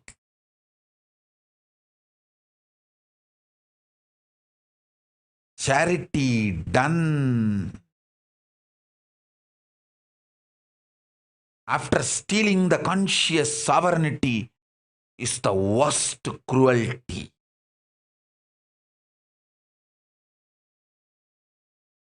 Study how those schools which killed thousands of kids in Canada, how great charitable they were. Study, you will understand exactly what is happening to Hindus in India, Malaysia, Singapore, Pakistan, Bangladesh, Cambodia, all the Hindu countries, which were Hindu countries. Whatever has been done to indigenous people in Canada, in Africa, same is done to Hindus in the whole Asia. We were made to believe as long as we are Hindus, we won't grow. Who wants your growth?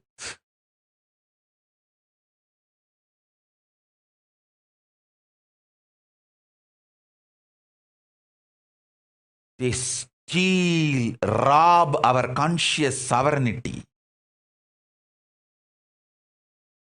and try to serve us, do charity to us.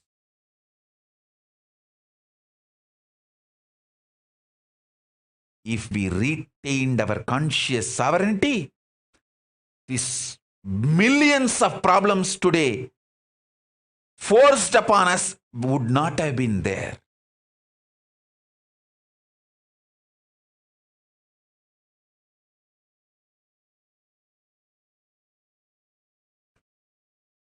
Understand? If you are wearing mask, you will understand how the mask is suffocating. But after 2-3 years, you will forget it is suffocating. Same way, the jeans is a suffocating dress. But after a few years, you forgot it is suffocating.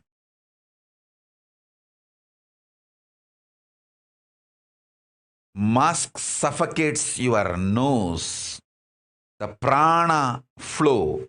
Jeans suffocates the samana flow. Samana means your whole body breathes.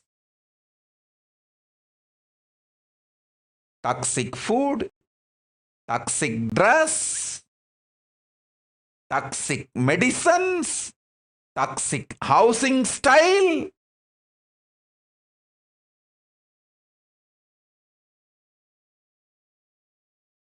Everything toxic is dumped on us.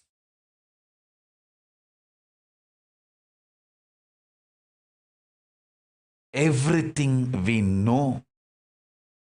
See, for thousands of years, our ancient enlightened rishis did so much of research and development and developed this great civilization. Just by stealing the conscious sovereignty from us, everything is stolen. These missionary militants and militant missionaries, they know I am going to revive, reinstall the conscious sovereignty to Hindus. Make Hindus awaken to the conscious sovereignty. That is why so much of assassination attempts on me. By the grace of Paramashiva, Kalabhairava is protecting me. And I am revealing these truths to all of you. And I am telling you, once I set the model community, it will spread all over the world. It will just spread all over the world. Even those parents who got brainwashed by the missionary militants will come back. No, Swamiji, forgive me. I made a mistake. I did a mistake. I think my kids should grow in Gurukul. Many people, many parents who got brainwashed and took the kids, now those kids have become druggies. When you get brainwashed by a druggie and take away your kid, naturally your kid will go in that line only. Go. What can be done?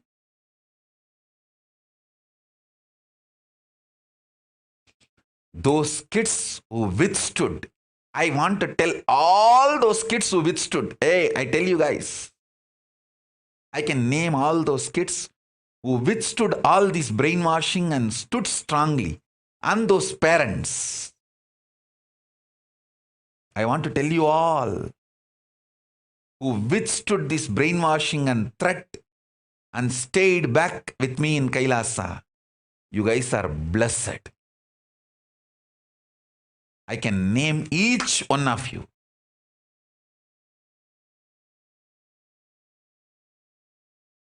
Each one of you. starting from Mamadura and Rupini,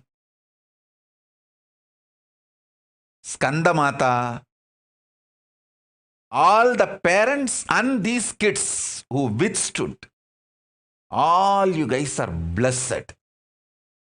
You withstood the brainwashing, terrorizing, all attacks. Stayed back with me. You guys will see the best thing of the life, conscious sovereignty.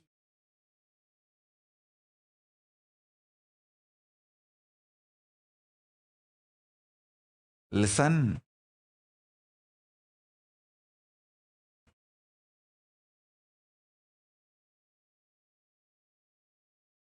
Anything can be given up, but not conscious sovereignty.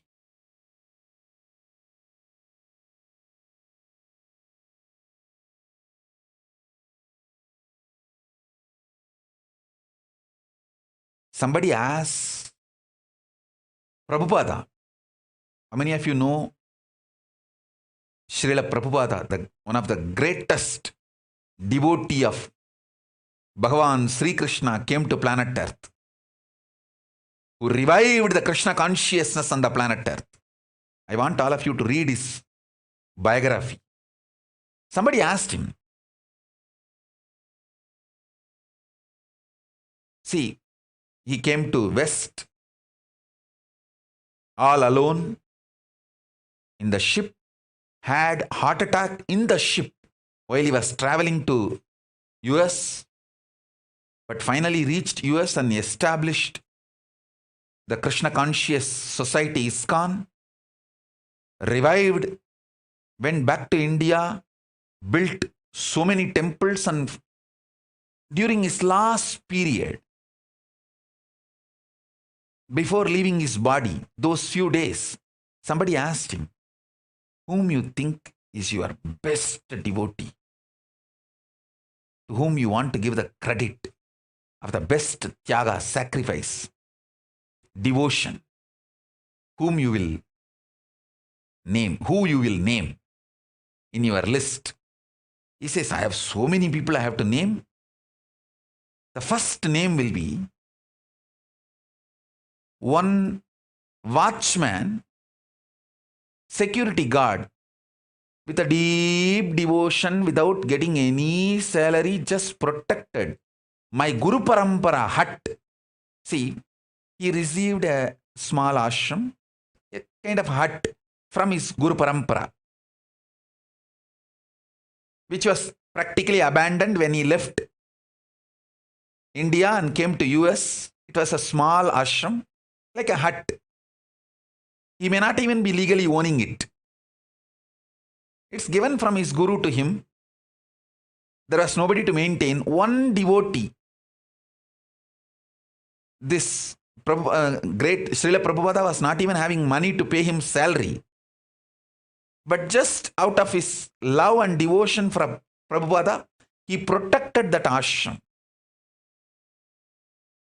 Now that ashram has become a huge samrajya.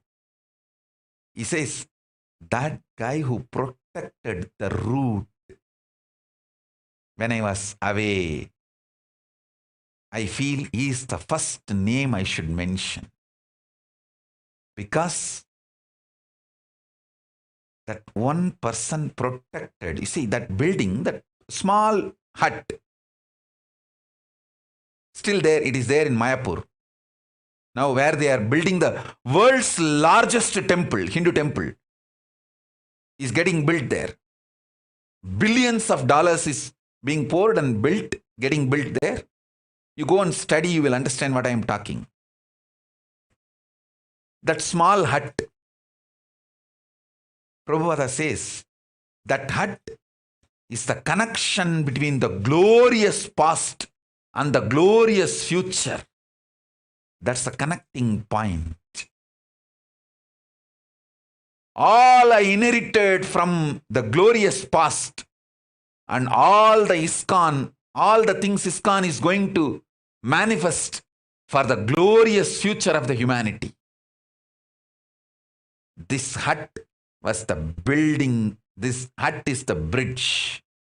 So who protected that hut as a watchman? For those, I think 10 years he was outside India. Those 10 years, who protected that hut? He is the devotee to be, his name should be first on the list, to whom I feel grateful. I wanted to tell you all, Tejomayananda sitting all alone in SSJP, Madurai SSJP, and protecting. Abhiramananda sitting all alone in Rajabalayam and protecting the ashram. Sushant sitting all alone and sitting and protecting Rajabalayam Adinam, that Siddha garden forest land. Inside forest, of course, it's our private land, inside forest.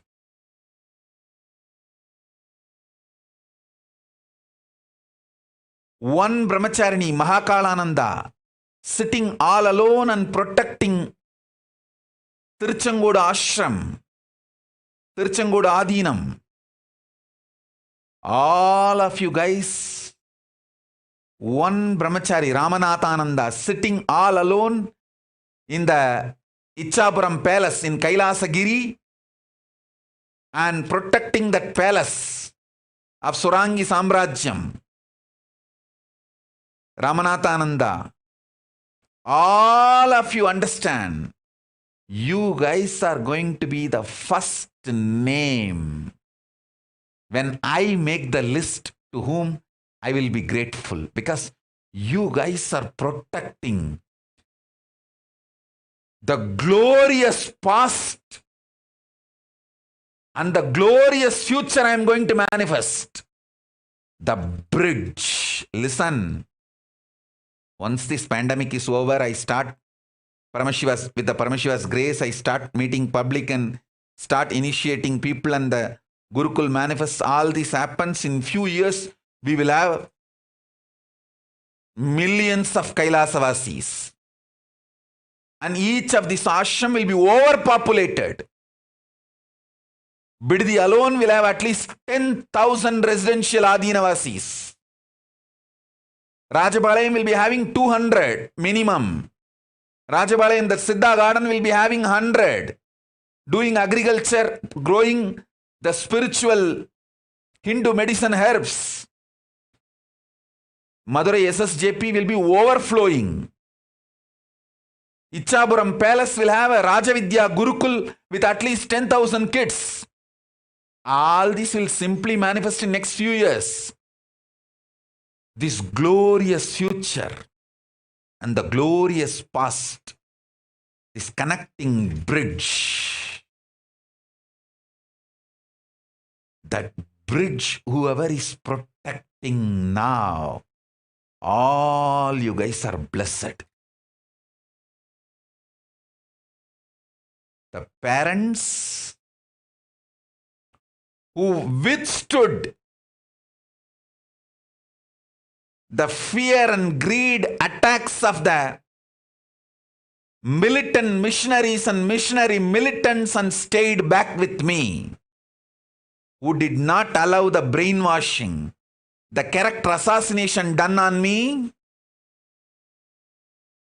and the character assassination done on Gurukul. All of you are blessed. Shilpa, tell Anil, both you guys are blessed. I can name each one. All those kids are also blessed. All those parents are also blessed. And all my sannyasis who are sitting in each of these properties and protecting, doing the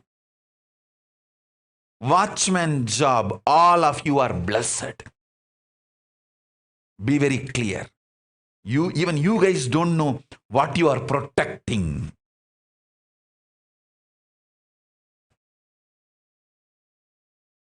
You guys won the game, won the life. You guys will receive the best things: conscious sovereignty, health, wealth, name, fame, fulfillment. Above all, history is going to glorify you guys for this great work. Because what I am protecting, I know it. And the moment pandemic is over, I start seeing the people and people start receiving the benefits. It will simply be shown to the world.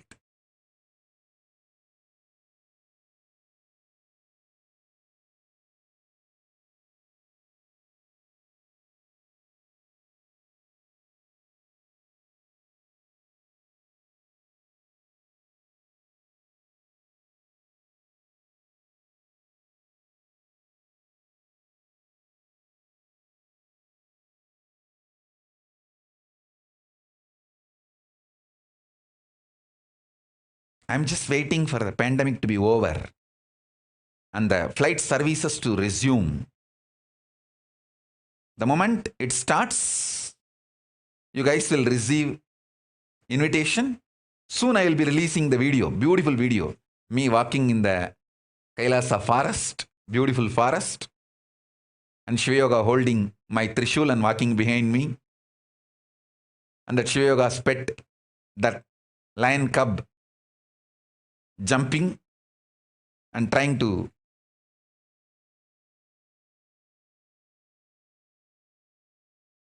play and run around.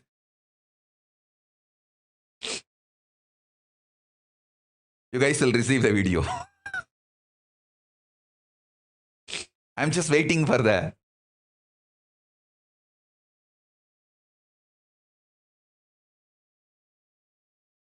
pandemic to settle down and the flight services to resume for you guys to be able to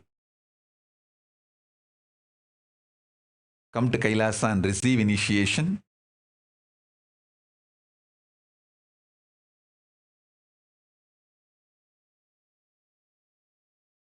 Once I start manifesting, then the world will realize the power of conscious sovereignty. The power of conscious sovereignty need to be given to people.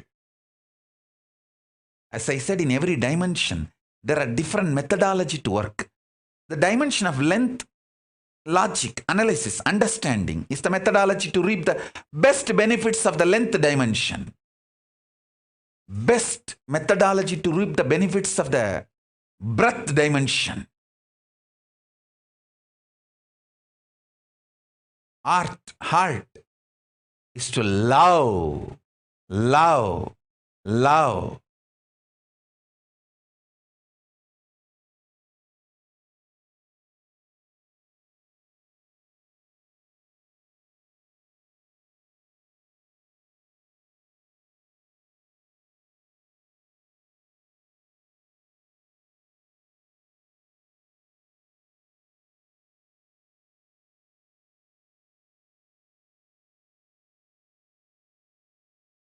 Best method to reap the benefits of the depth dimension, be ferocious and manifest.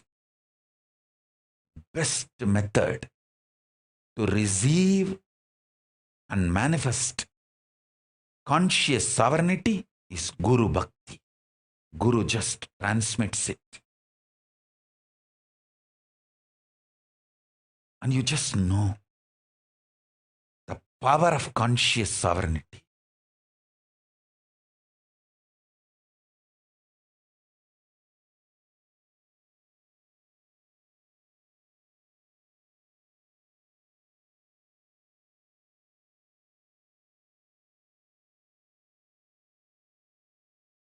No negotiation, no political bargaining can bring conscious sovereignty.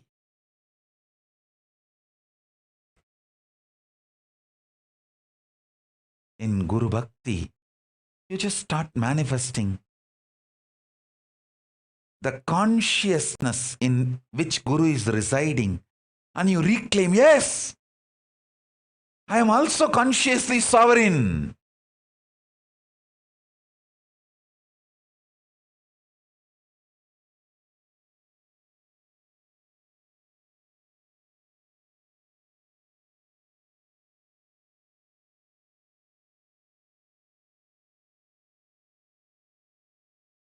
I tell you. Understand these statements. Conscious sovereignty is far more superior than anything else. And in all this, all the other things can be just given up for the sake of conscious sovereignty. That's what I did. I gave up everything to retain my conscious sovereignty. And finally, I have conscious sovereignty, and everything which I gave up also came back. I'm having all the best things along with conscious sovereignty.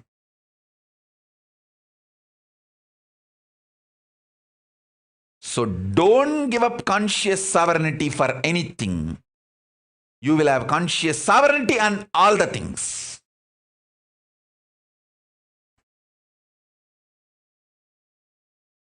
But if you give up conscious sovereignty for anything, not only you will become a slave and you will lose everything.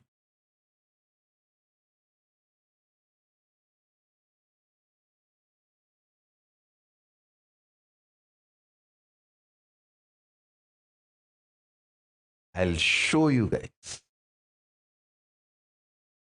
By making my kids manifest this conscious sovereignty and the powers,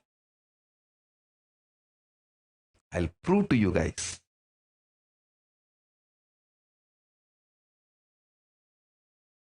The power of conscious sovereignty.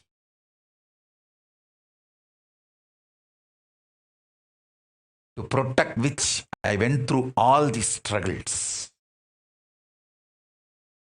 So much of attacks, abuses.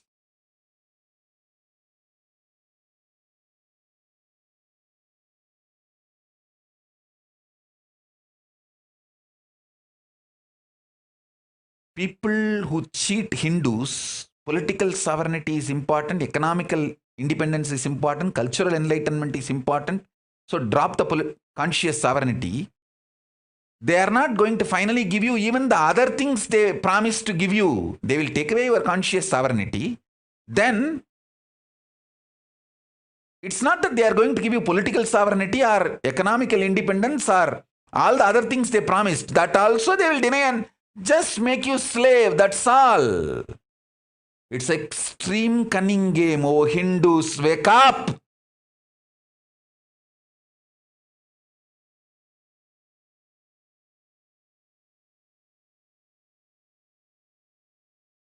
I want you all to contemplate on this deeply. Do Vakyartha Sadas, Jivartha Sadas on every statement I uttered.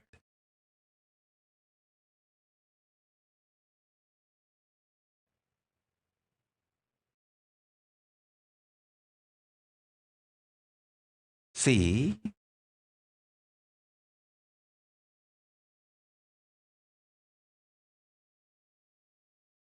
one brahmacharini all alone sitting in Tiruchengodu Adinam and protecting that property. If she thinks, oh, I can be more productive than just protecting this property based on her selfish idea, if she thinks, she may not live there.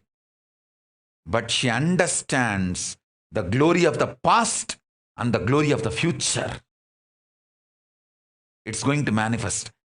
She's protecting the bridge she knows. One brahmachari sitting and protecting the Ichapuram palace.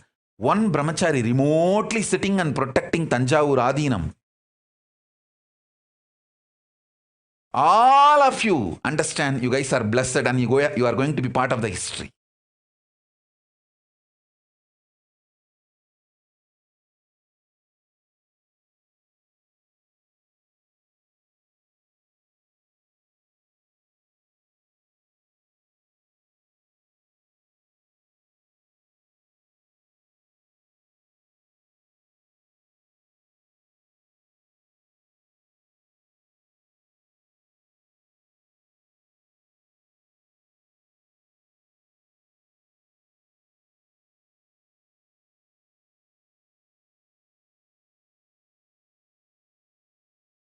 I could see clearly how the kids have been stolen from their parents by these residential schools in Canada, how from indigenous people their kids have been stolen and killed. Because the same thing they tried on my Gurukul. Same thing they do on all indigenous traditions and indigenous religions.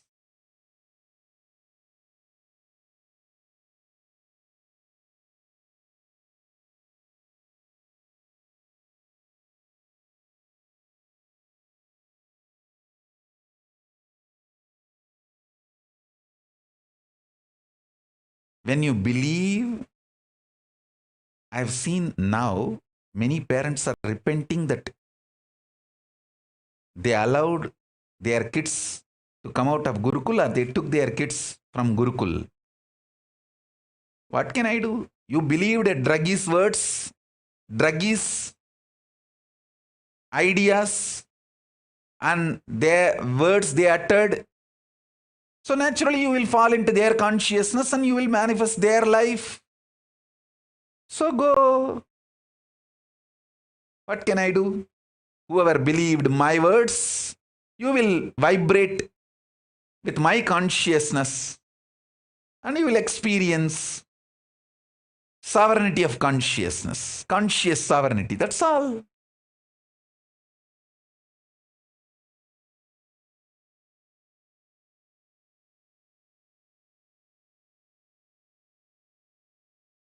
So I'll announce the timing for Devi Darshan later. Now I want all of you to do the Vakyartha Sadas and Jivartha Sadas about this subject. Conscious sovereignty in multi-level. With this, I bless you all. Let's all radiating. Let's all radiate with integrity, collective integrity. Authenticity, responsibility, enriching, causing. The state, space, powers, being, superconsciousness and Kailasa of Paramashiva. Paramashivoham. Om Nithyananda Paramashivoham.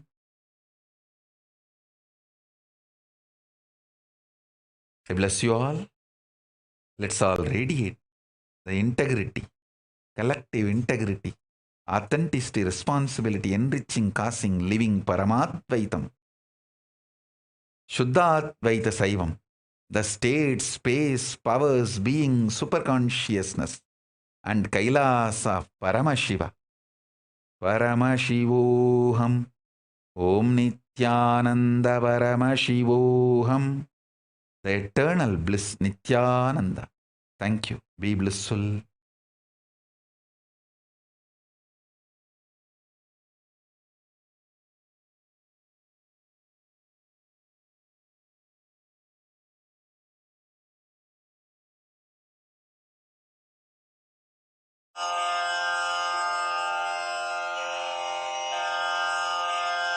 श्रीकैलासोन्नतद्वादशान्तश्यामलापीठारूढ श्रीमीनाक्षिसुन्दरेश्वरा भिन्नस्वरूपा परशिवपुत्ररत्न Kumar गुरुमण्यतुल्यावतार श्रीपार्वतीस्तन्यपानलब्धदिव्यज्ञान विश्रुतसकलनिगमागमसारभूतद्राविडवेदप्रवक्त्रे श्रीमत्परमशिवकरुणासमधिगतमुक्तामयचतुरश्रयान् गीयमानछत्रचामर श्रीचिह्नकाहलादिसमस्तबिरदावल्यलङ्कृत ज्ञानविज्ञानचक्रवर्ती सर्वजनसङ्घसद्यो निर्वाणदीक्षाव्ययापवर्गवर्ष विश्राण Jimuta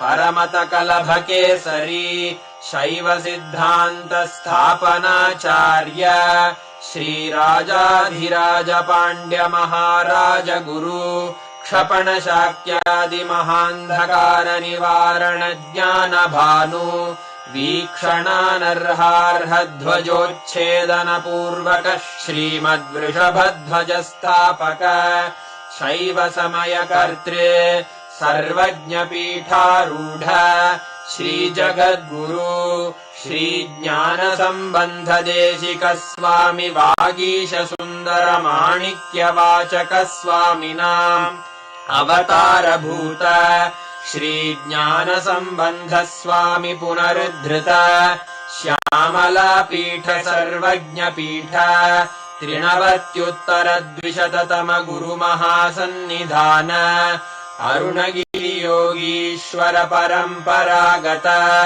Arunachal सर्वज्ञपीठ गुरुमहासन्निधान Kailash परम्परागत काञ्ची कैलास सर्वज्ञपीठ त्रयस्त्रिंशदुत्तरद्विशततम गुरुमहासन्निधान नित्योत्सव नित्यमङ्गल नित्यकल्याण नित्यरजित कैलास परम्परागत आदिकैलास नित्यानन्दपीठ महासंस्थान महासिंहासन पीठकर्तः साक्षात् श्री परमशिव समुद्भूत कैलास परम्परागत वैवस्वतमनु इक्ष्वाकु हरिश्चन्द्र भगीरथ श्रीरामचन्द्र शूरसेन इत्यादि अनवच्छिन्न सार्वभौम चक्रवर्ति परम्परागत चतुष्षष्टि योगिनी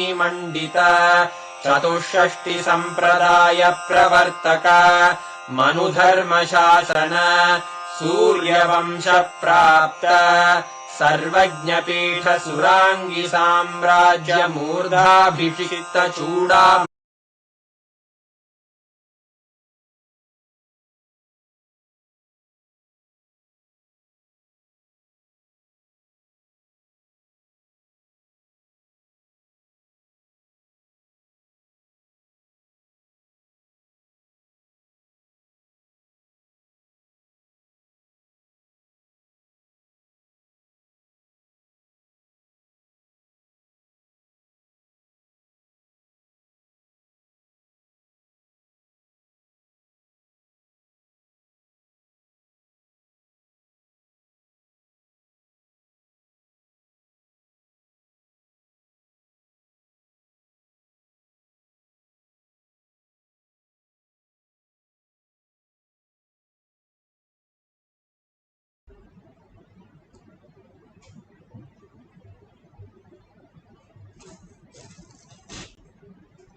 Nithyanandam, Jnanapatati Manual, under the guidance of Supreme Pontiff of Hinduism, Jagadguru Mahasannidhanam, His Divine Holiness, Bhagavan Nithyananda Paramashivam.